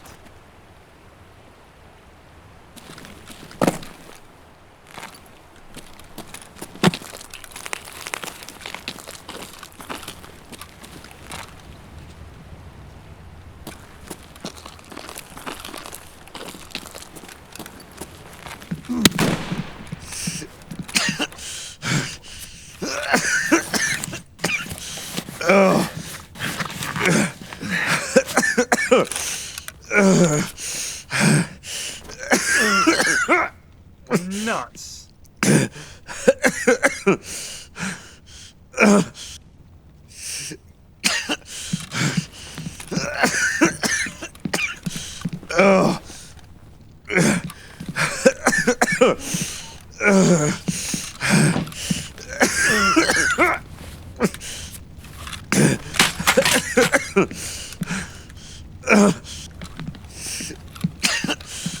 Can I not throw it in the fire? That's a damn shame. I guess we just go for it then.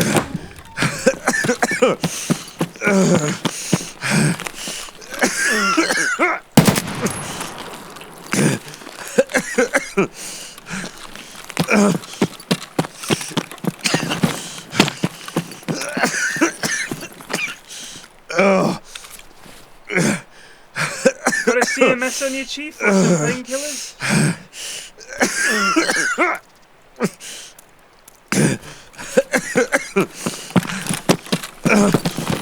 Wow!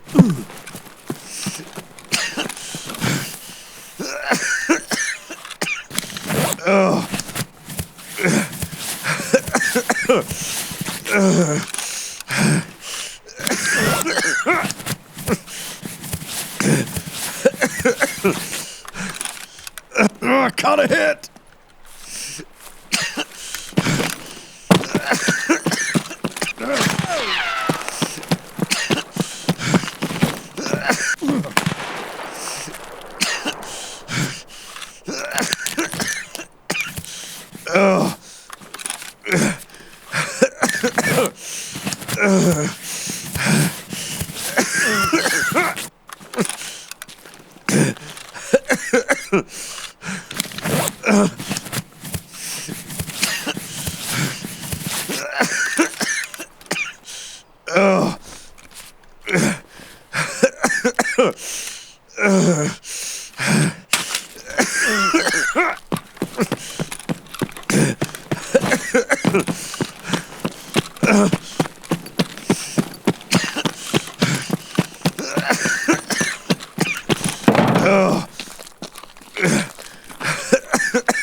You'll not my stuff.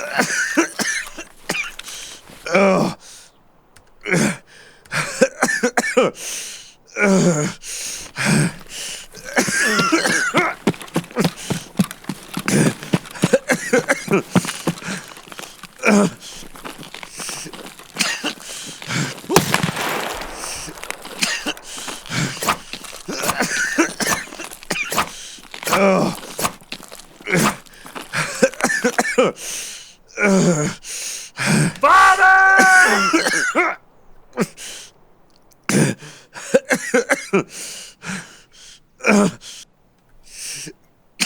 Go on without me. I'm done. Go on without me. I'm done. Man, that was brutal.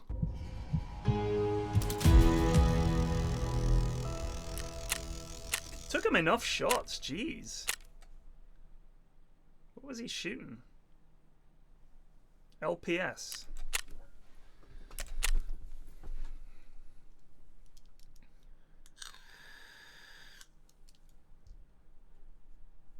It'd be good if you could deflect the bullets.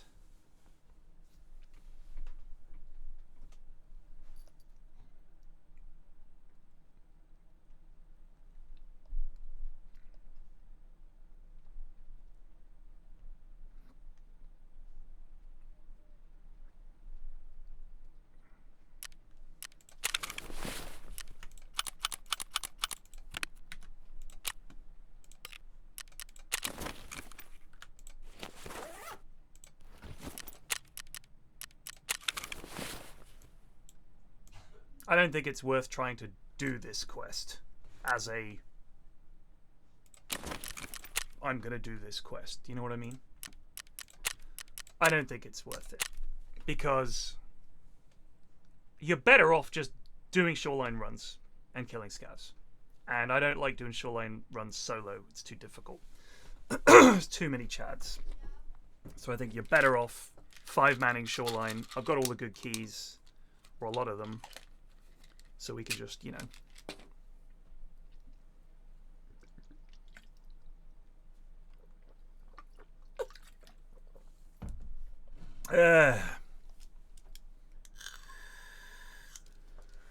No, Polly, you don't.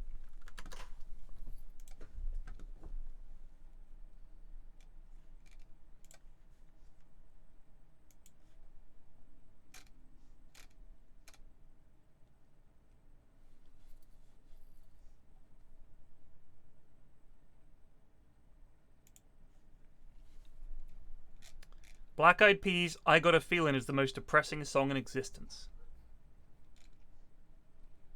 I worked in a bar between the ages of 18 and 21. I didn't hate it, but I wouldn't describe it as good.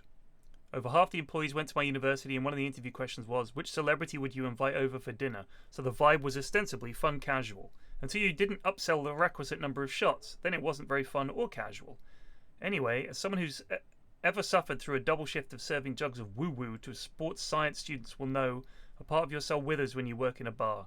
There is a very specific feeling of fuck my life, a low-level dread that settles in the pit of your stomach before you walk through the door, remains there for the next 14 hours until you go home and wring the sambuca out of your plimsolls. I always thought working in a bar in the US would be pretty good because you get all them tips, right? I know a guy who was a bartender in New York, and I think he made about $600 a day. It's pretty good money.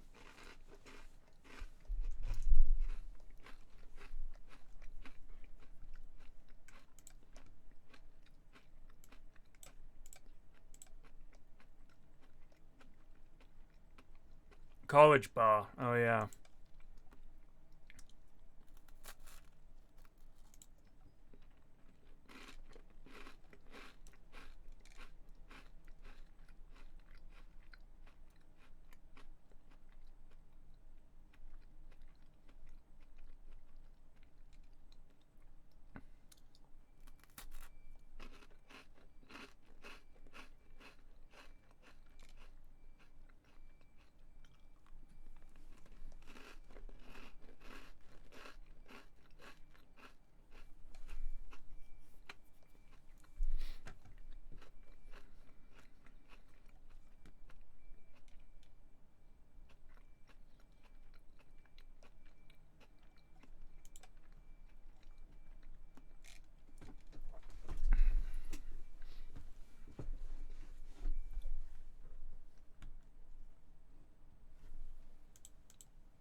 look, if you're a bartender making, let's say he was exaggerating with $600 a day, right? Let's say it was 500, and you work 5 days a week. You have Monday, Tuesday off, or maybe Sunday, Monday off.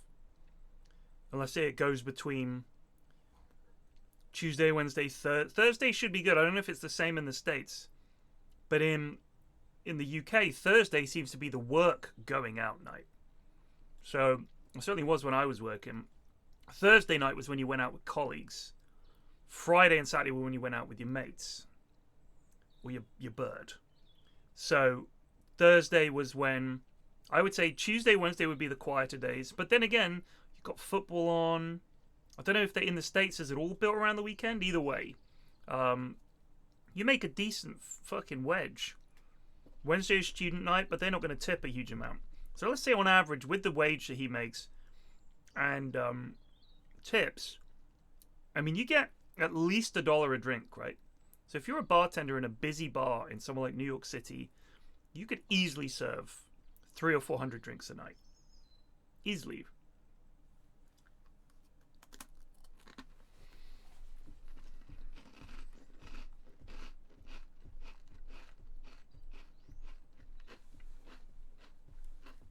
You're in a bar with a capacity of like 60 people. Maybe more. Maybe 80, maybe even 100. And you're there. Bam, bam, bam, bam, bam. Every drink gives you $1. You work in the evenings. You have to get up early. I'm not saying it would be a great job, but for what it is, it's, I'm going to say, low skilled work. If you can, I mean, if we call high skilled work things like being a fucking engineer or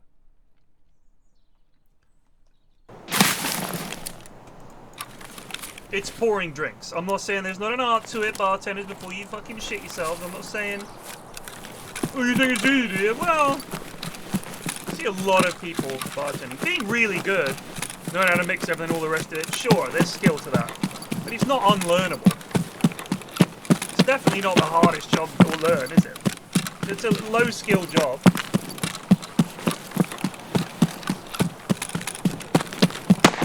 Just the talent, I guess, would be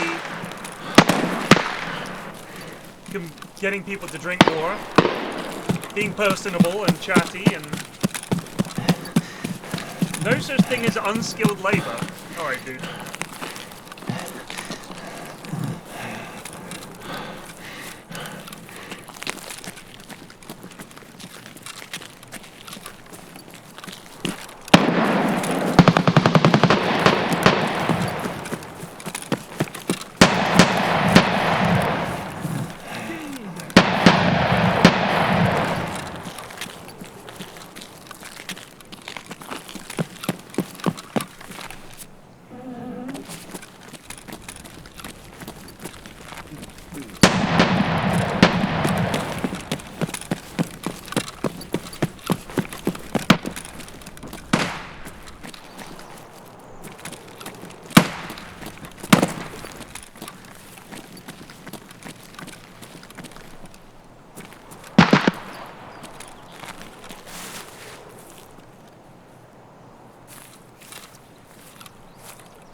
You are terrible, my dude! You are terrible! Come on!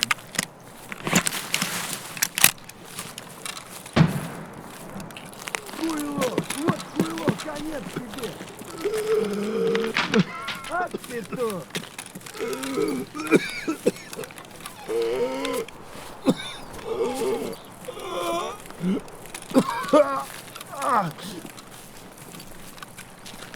Is there someone inside here?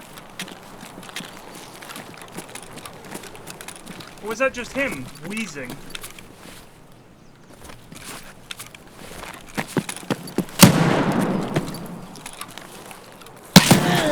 Oh, Trey a scav! What?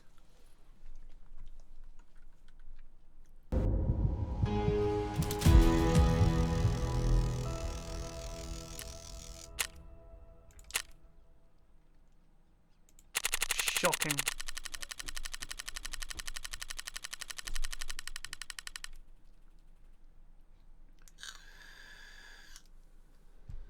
I mean, Dan. Come on, dude. I mean, how far down are you going to say, oh, sweeping the street, that's a skilled job? I mean, you could define anything as a skilled job by that token, couldn't you? Because you could be ridiculous about it.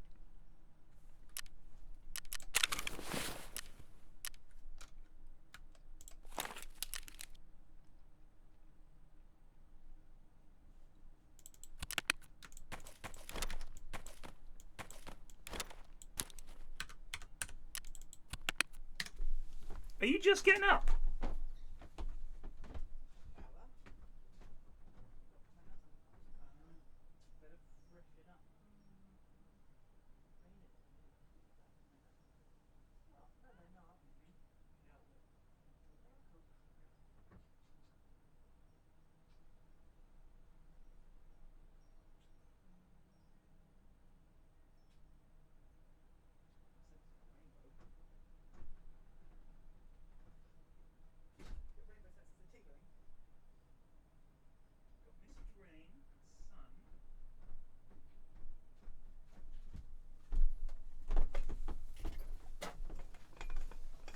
It must be a rainbow. Yeah, there it is. Gert, big one. Alright, Dan. They might well do, but that doesn't change what it is. I mean, you're talking about the difference between the definition of something and how some people act. I mean, I'm not being funny, but there are some really highly skilled jobs that people get paid fuck all for. So I think your argument is stupid, dude. Just saying, well, you can't use that term because some people get underpaid. It's like, it's not because of that. They're not using it as an excuse. Most people get fucking underpaid.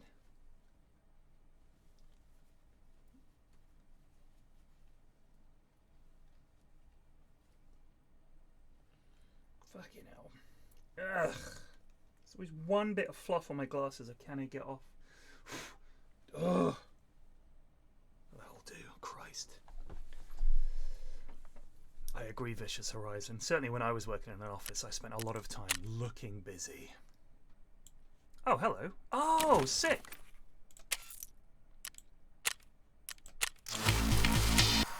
Tough guy.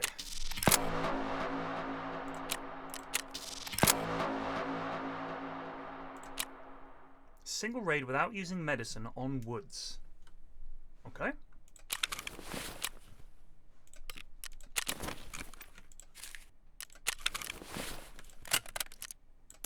Kill scavs, no medicine.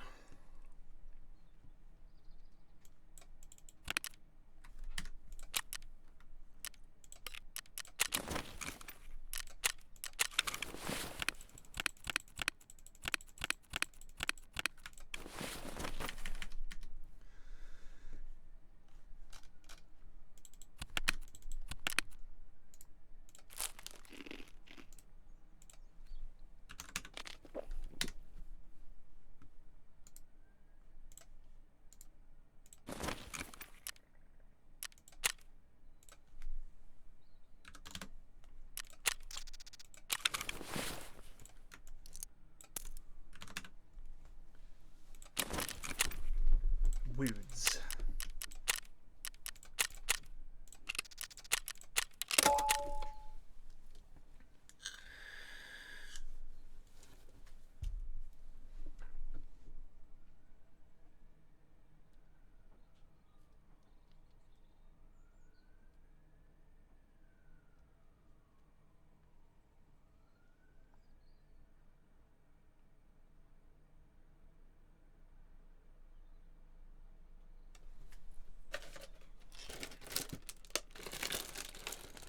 I don't know, I think you're all talking bollocks in all honesty.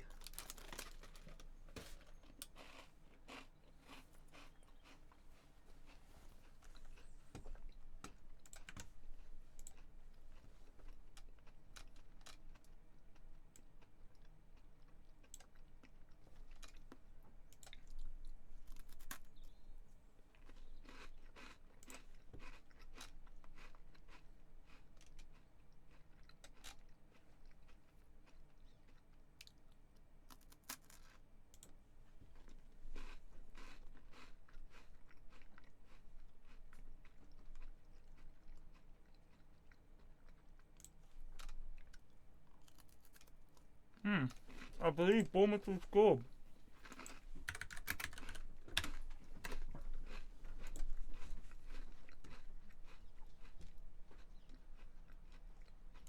We're drawing with Burnley. God, we are so bad.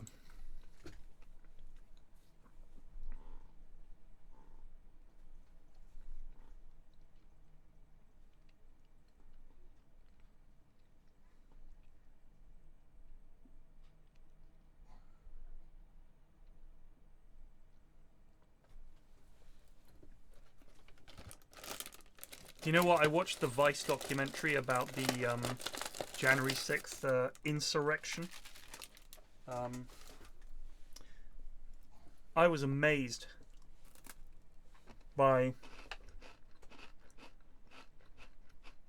the things that people were saying. Like, it's really good because it puts everything together into a timeline. And it's all videos that people have posted on various websites and news report stuff, and then camera footage from journalists on the ground. It's about a 45-minute documentary. The attitude of the rioters is really, you have to see it. It's sad and scary. The things that they thought, the things that they believed, the attitude that they have, they're crazy.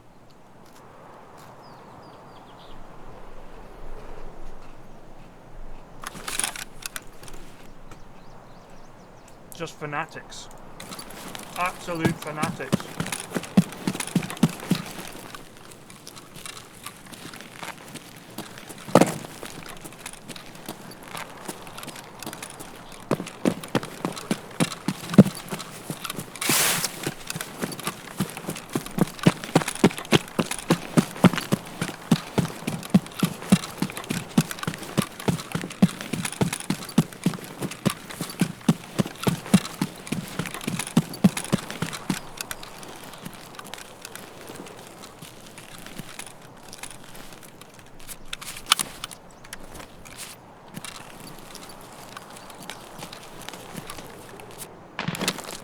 Nice jump, Alistair. Vagrant who just resubbed for 23 months.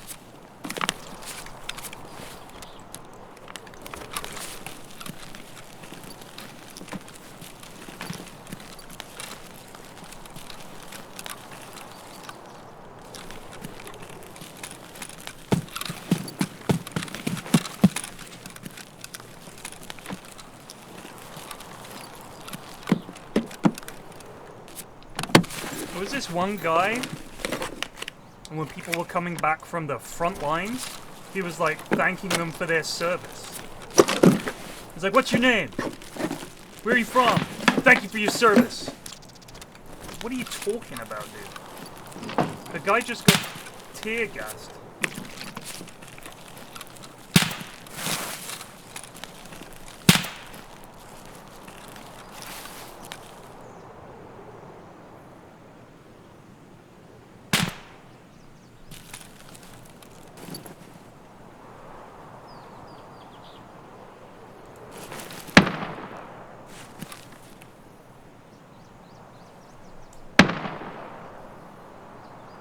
Where are these guys?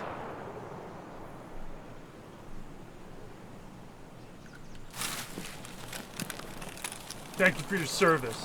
It was like bonkers.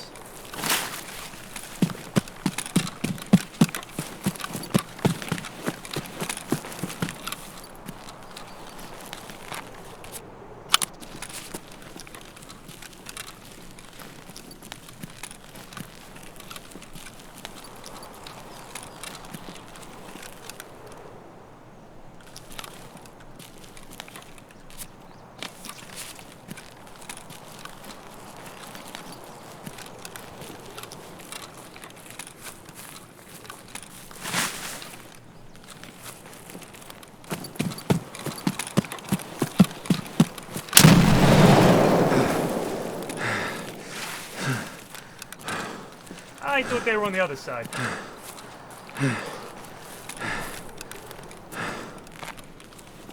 Thought they were on the other side.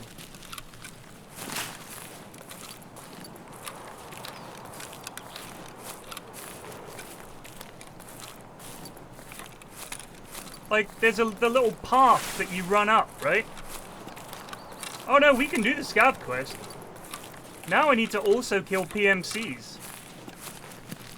While suffering from the pain effect.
So facts to president, I am not hopeful. I'll give you some reasons why I'm not hopeful.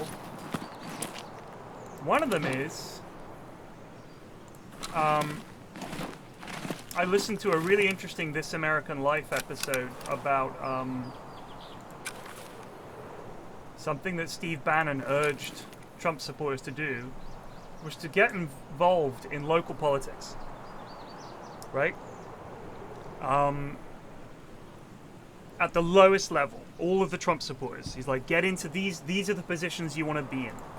And it's basically low-level positions where their entire job is local government. And they're going for the long game, where you fill up all these lower-level positions with as many diehard Trumpers as you can, and you build from there, until eventually the entire US political system is stuffed with people like that. I mean, listening to what these guys were saying in the riot, they're like, if we don't do this today, we lose our country! And I'm like, they really, really think that losing this election, that Donald Trump not having a second term, is the end of days. It was bizarre. I'd like to talk to them and say, I want to know how much your life has changed over the last 4 years. When you get to the end of Biden's term, how much worse are things now compared to when Trump was in charge? Give me break it down for me. What exactly changed? The thing is, when he dies, that's perfect. He becomes like the ultimate figurehead martyr.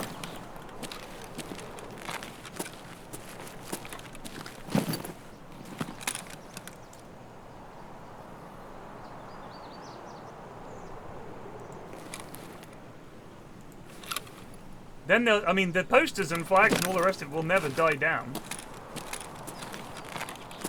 You know what I mean? And they've stuffed a bunch of really Trumpists like Lauren Boebert and Marjorie Taylor Greene and Matt Gaetz and guys like that are just insane. They're in the fucking Senate, right? What are you gonna do? There's only gonna be more of them.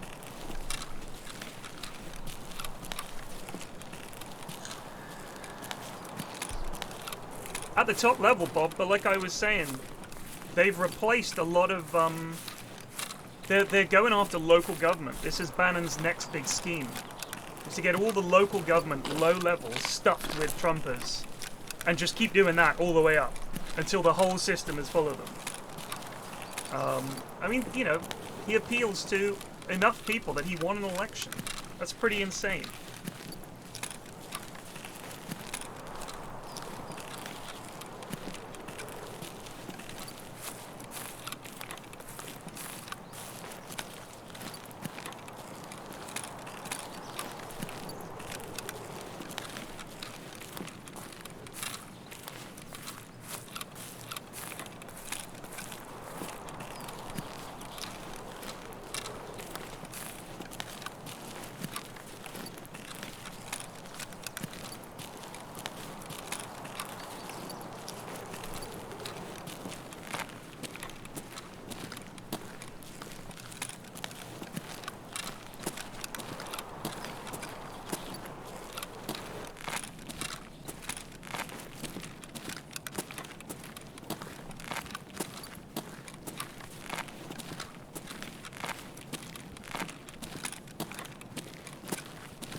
Thing is, I don't really want to watch these interviews, if you know what I mean. Like, I don't really want to. It's so depressing. It's just watching people who are so gullible, but equally so desperate that they're just gonna believe this crap. It's fascinating. I think people will really look back at this, hopefully, in years to come. But I think this American politics is just fucked. It was already bad. But nobody believed, like, he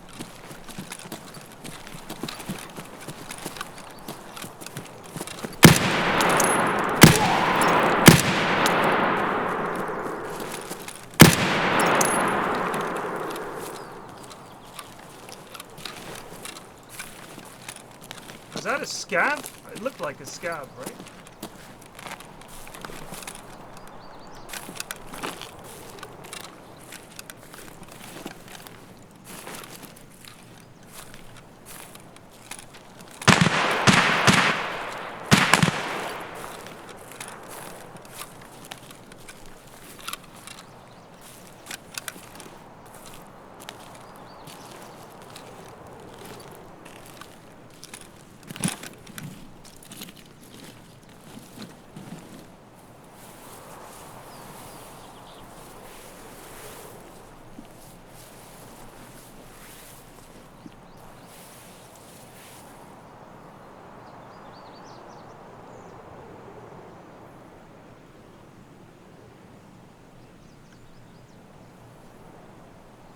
I feel like he went tearing over there and died.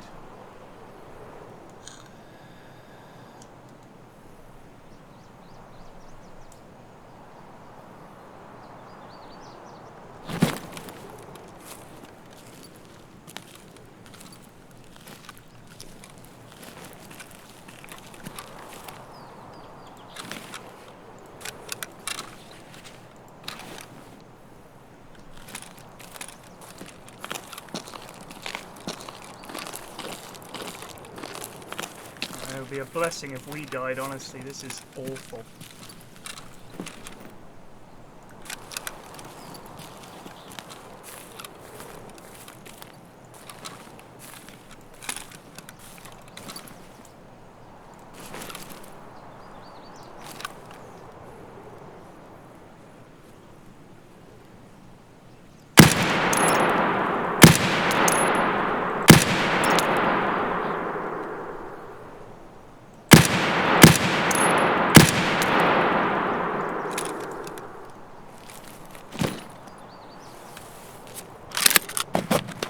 Nice jump, Alistair.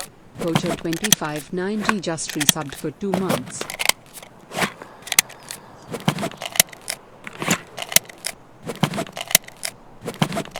Thank you.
I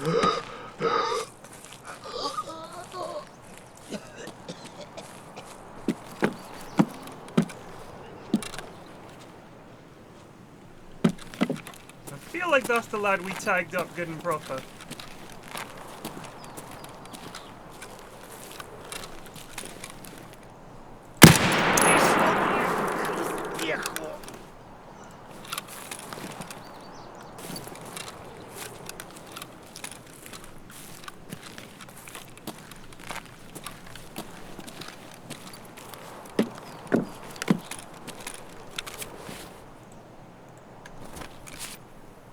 He's gotta die soon, right?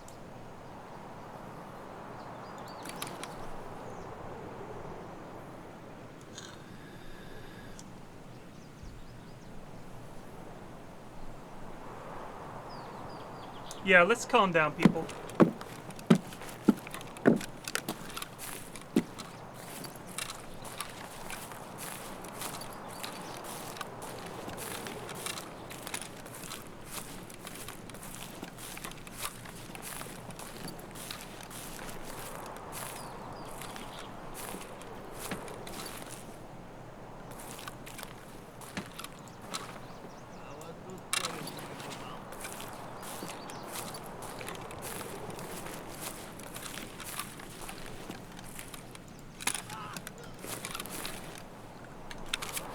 He died. Sweet.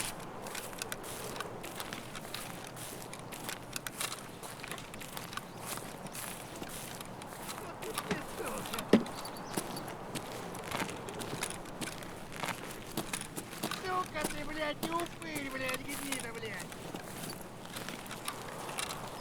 Хуйло ты, блядь, а ты хуйло ты, конец тебе, блядь.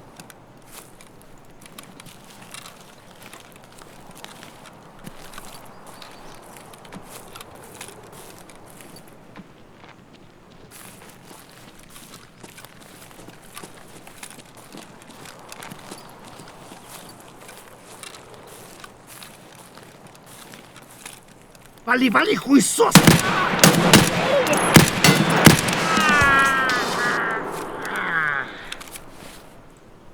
Now, can I med up now? Or is that no good?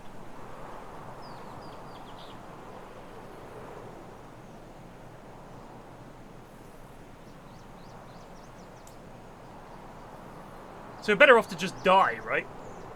Do you have to extract?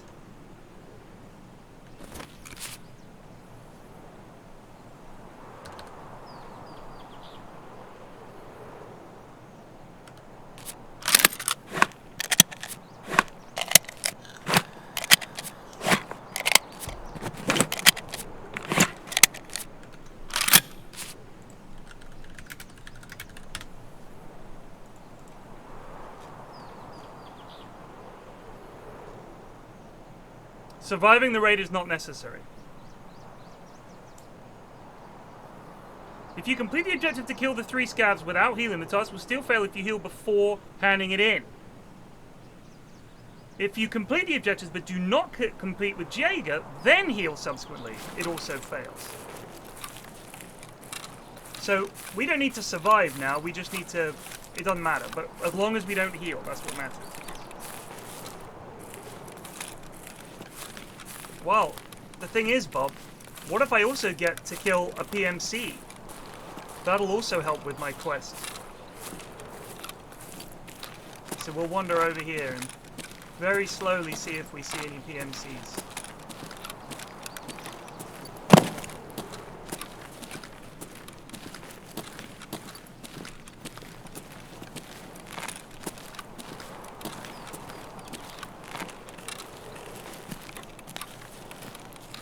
I will not do a flip. I refuse.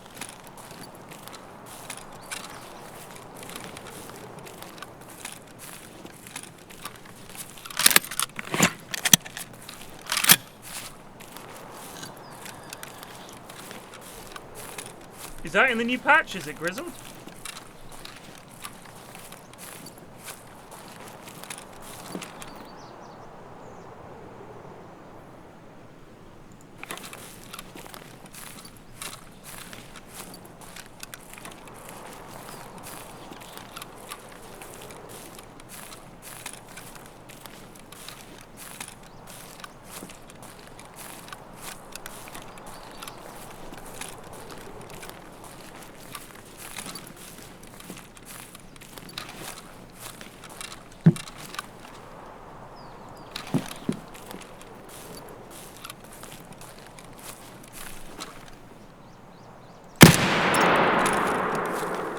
Figure I'm doing it double for you.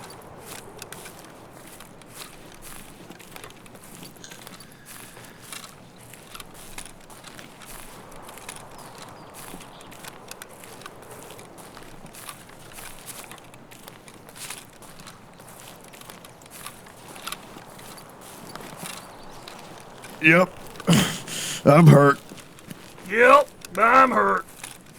I'm hurting real bad over here. Вон он, бля, ебашь его! Вот ты что! Вот гнида! Where are you, dickhead? Сдохни на, тварь!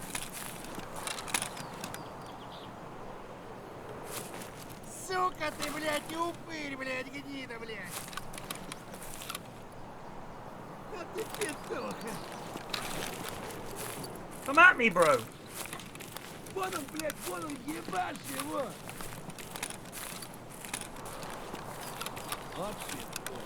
Up into.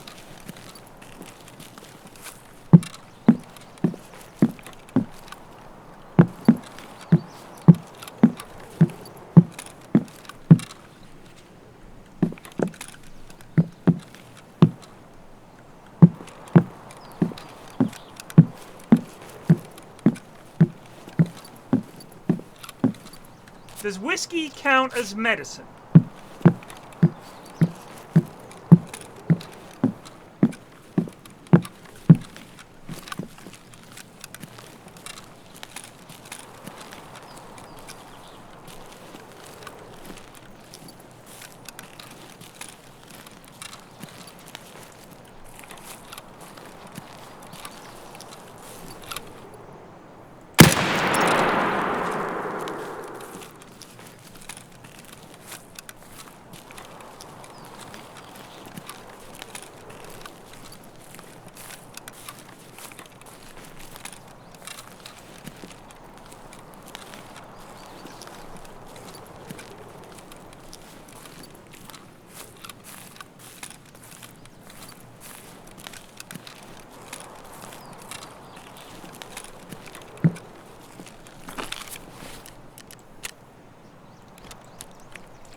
Что, башка болит? Бухать надо меньше. Вроде никого.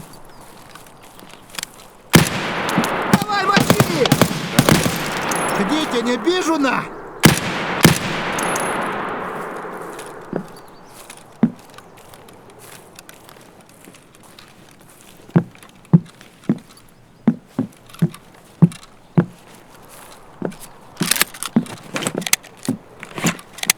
This is it, chums.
Just sit and enjoy the lake. Peaceful end.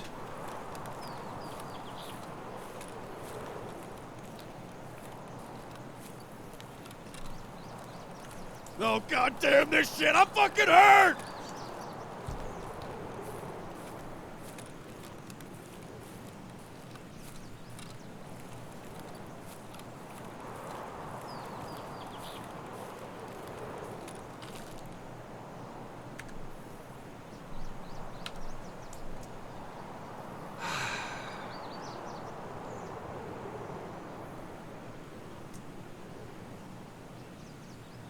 Damn it, I think they're still breathing! Damn, it's cold. Ah, my leg's fucked! Oh, shit, I'm hit. Oh, I'm bleeding. Oh, shit, my leg's broken. Oh, yeah, they got me. Oh, shit, they got me. Yeah, I'm a little fucked up over here. Just have a little chat to himself. I'm losing blood. Oh, my leg is done.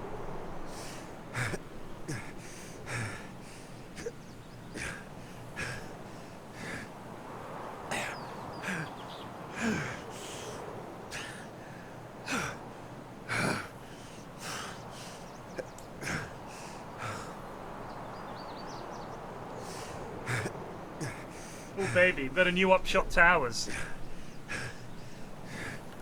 I'm hurt. I'll read this in a second. Hand in quest, hand in quest, hand in quest. I don't think you can wade out into the lake. I think it just stops.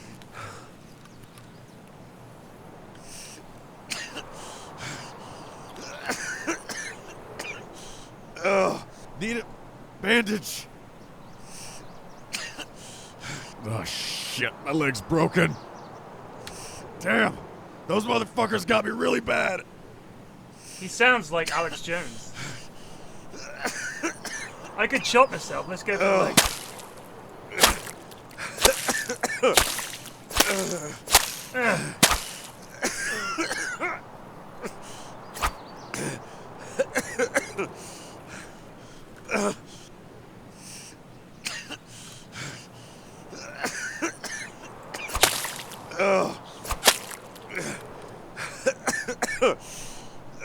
Jump? I can't jump. Look. Oh, I can a little. Nice jump, Alistair. Rock Plonker just resubbed for 2 months.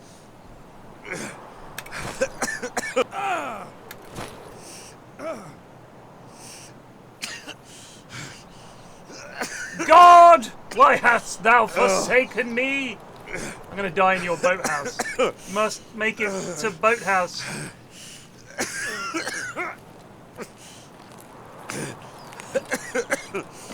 Oh, hello.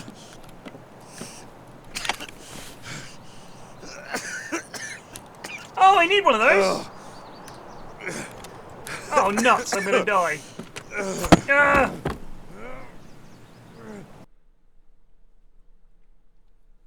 In the incestuous bubble of American soccer. Thanks, Seth. You never know who you can trust, even your closest friends. This is the story of a feud between two footballing families, and a dark secret tearing US soccer apart. Welcome to Berhalter versus Rayner. The winding road to soccer anarchy begins when future stars Rosalind Santana and Danielle Egan meet in the Long Island Junior League. The pair signed for the University of North Carolina, taking 7-hour road trips to games, munching Pop-Tarts and belting out Hotel California. They become roommates at college, where Rosalind is something of a hit with the boys. After a wild first term, she spies a mysterious hunk lining up at centre-back for the college men's teams. It's Greg Berhalter. A whirlwind romance ensues, as the young lovers while their nights away, whispering sweet nothings to each other as they stream illegal highlights of the Bundesliga 2. It's all roses, and match of MOTD. That's match of the day. MOTD. What does MOTD mean other than match of the day? Oh!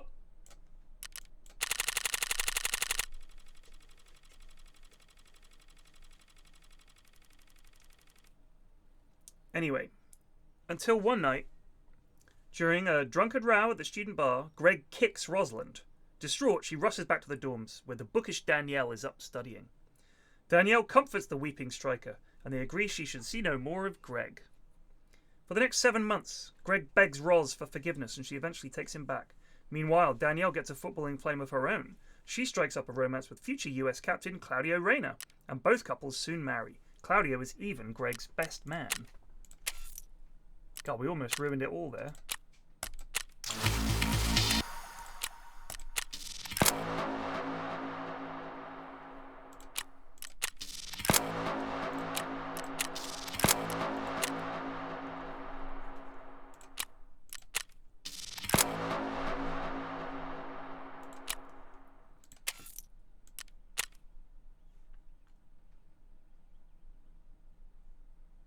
This is a daily. I have so many tasks now, it's actually ridiculous.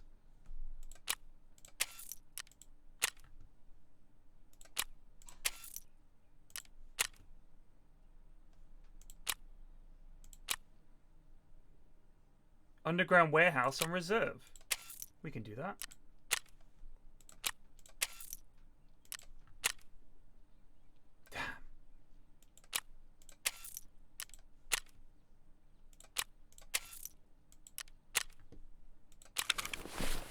The four remain close friends as they pursue their footballing dreams, all representing the US national team. Claudio and Greg have spells in England with Man City and Crystal Palace. The Rayners have 4 kids, and their second son, Gio, is earmarked as a footballing prodigy. As the years roll on, Greg retires and moves into management. He's sacked after 18 months in the Swedish second tier with Hammarby when the board tire of a lack of attacking play. An underwhelming spell with Columbus Crew follows, ending with a win rate of just 39%. Bizarrely, he's then appointed manager of the US national team. Despite a string of outstanding candidates, Greg is the only one interviewed for the role. He's picked for the job by his old teammate, Ernie Stewart, whose boss at the FA is none other than Greg's brother, Jay. The new coach is blessed with a golden generation, including Christian Pulisic and his old pal's son, Gio Reyna, now at Borussia Dortmund. But they stumble through World Cup qualifying, resorting to underhand tactics like forcing Honduras to play in minus 17 degrees in Minnesota. And the team is rocked by another scandal, when midfielder Weston McKennie is caught breaking COVID rules by sneaking a girl back to the team hotel. Rumours circulate that it was a teammate's sister. Nevertheless, the US qualify for the World Cup, meaning Gio Reyna will proudly follow in his father's footsteps. But on the eve of the tournament, Greg calls Gio into his office to break the news that he'll only play a limited role in Qatar. It doesn't go down well. In a warm-up game, Gio is subbed off after 30 minutes for refusing to run, and he is later accused of refusing to train and throwing his kit across the dressing room. Greg threatens to send him home, but eventually puts the decision to a team vote, which Gio wins by 13-12. The squad muddle on, but on the eve of their crunch knockout tie, US soccer staff receive a mysterious phone call. The caller says they have information about Greg Berhalter, which will take him down. A shaken Berhalter refuses to let his focus slip. The US lose the game and crash out, with Reyna playing just 53 minutes in the whole tournament. The following week, at a moral leadership summit in New York, Greg spills the beans on their falling out. We were ready to book a plane ticket home, he tells the crowd. Oh, hello. I am, Bob. You down? I've got, like, good shoreline keys and need to do things on shoreline, so if you want to do shoreline, we could do that.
That's a lot.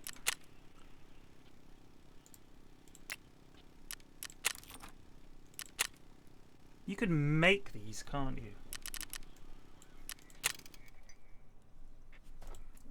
Was What's it called? Nixor, isn't it?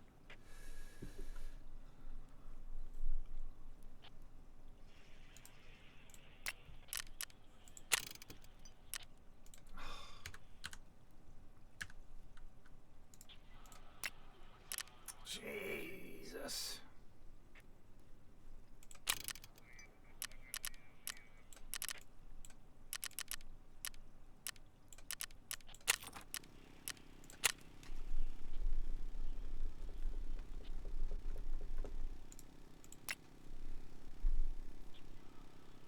It's quite a wedge of cash.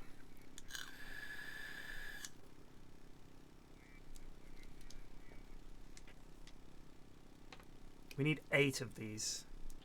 So it's like a 600k outlay. But security 3 is pretty good. And we need to get there. I mean, we need it. Because then I think... Isn't the scav case? So intelligence 3... Intelligence level 2, we need that 3. We need these to be 3 anyway for intelligence center 2. And then for the scav case, we need intelligence center 2.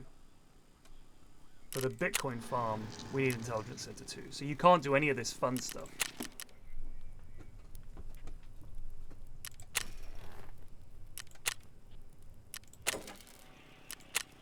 We can't do this till we get him to level 3, so we'll hold off on that. I think we go for this. Fucking 6 of these will cost sorry, not intelligence center, security.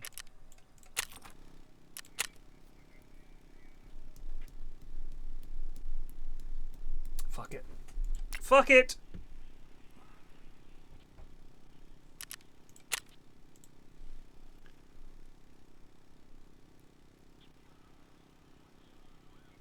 You need to get to the quest to get the camera? Yeah.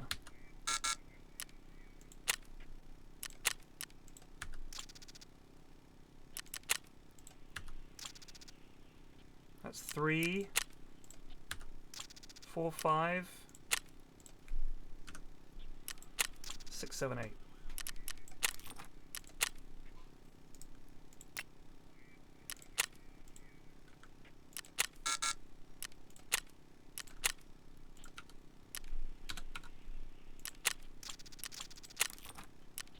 Clonk.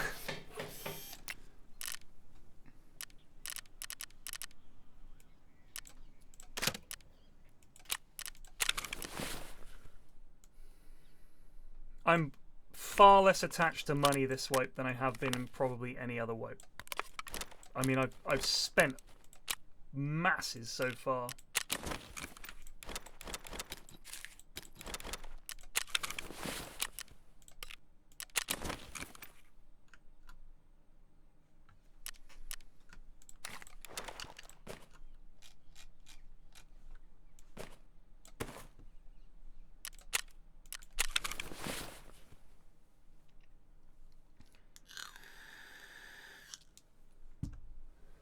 I think we're doing alright. We're level 21, which for me is pretty fucking good. We're nearly level 22.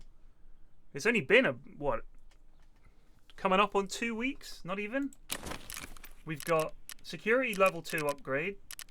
We got generator 2, intelligence center 1, lab 2, med 2, nutrition 2, rest 2, vents 2, water collector 2, workbench 2. Got the gym, got heating 3, illumination 3. That's pretty good. I think that's pretty good. Let's prepare. I got my MDR back, thank God. The RFB, sorry. I didn't get that MDR back. I think I must have. How did I die? Or I lost it. How did I die with the MDR? Oh, those Chads. That's right. But the RFB is a good gun, and we got the T5000 back as well, which is stupid but fun. Anyway, I'm going to call it there. I will see you guys this evening for raids. Raids. Join me then. Take it easy.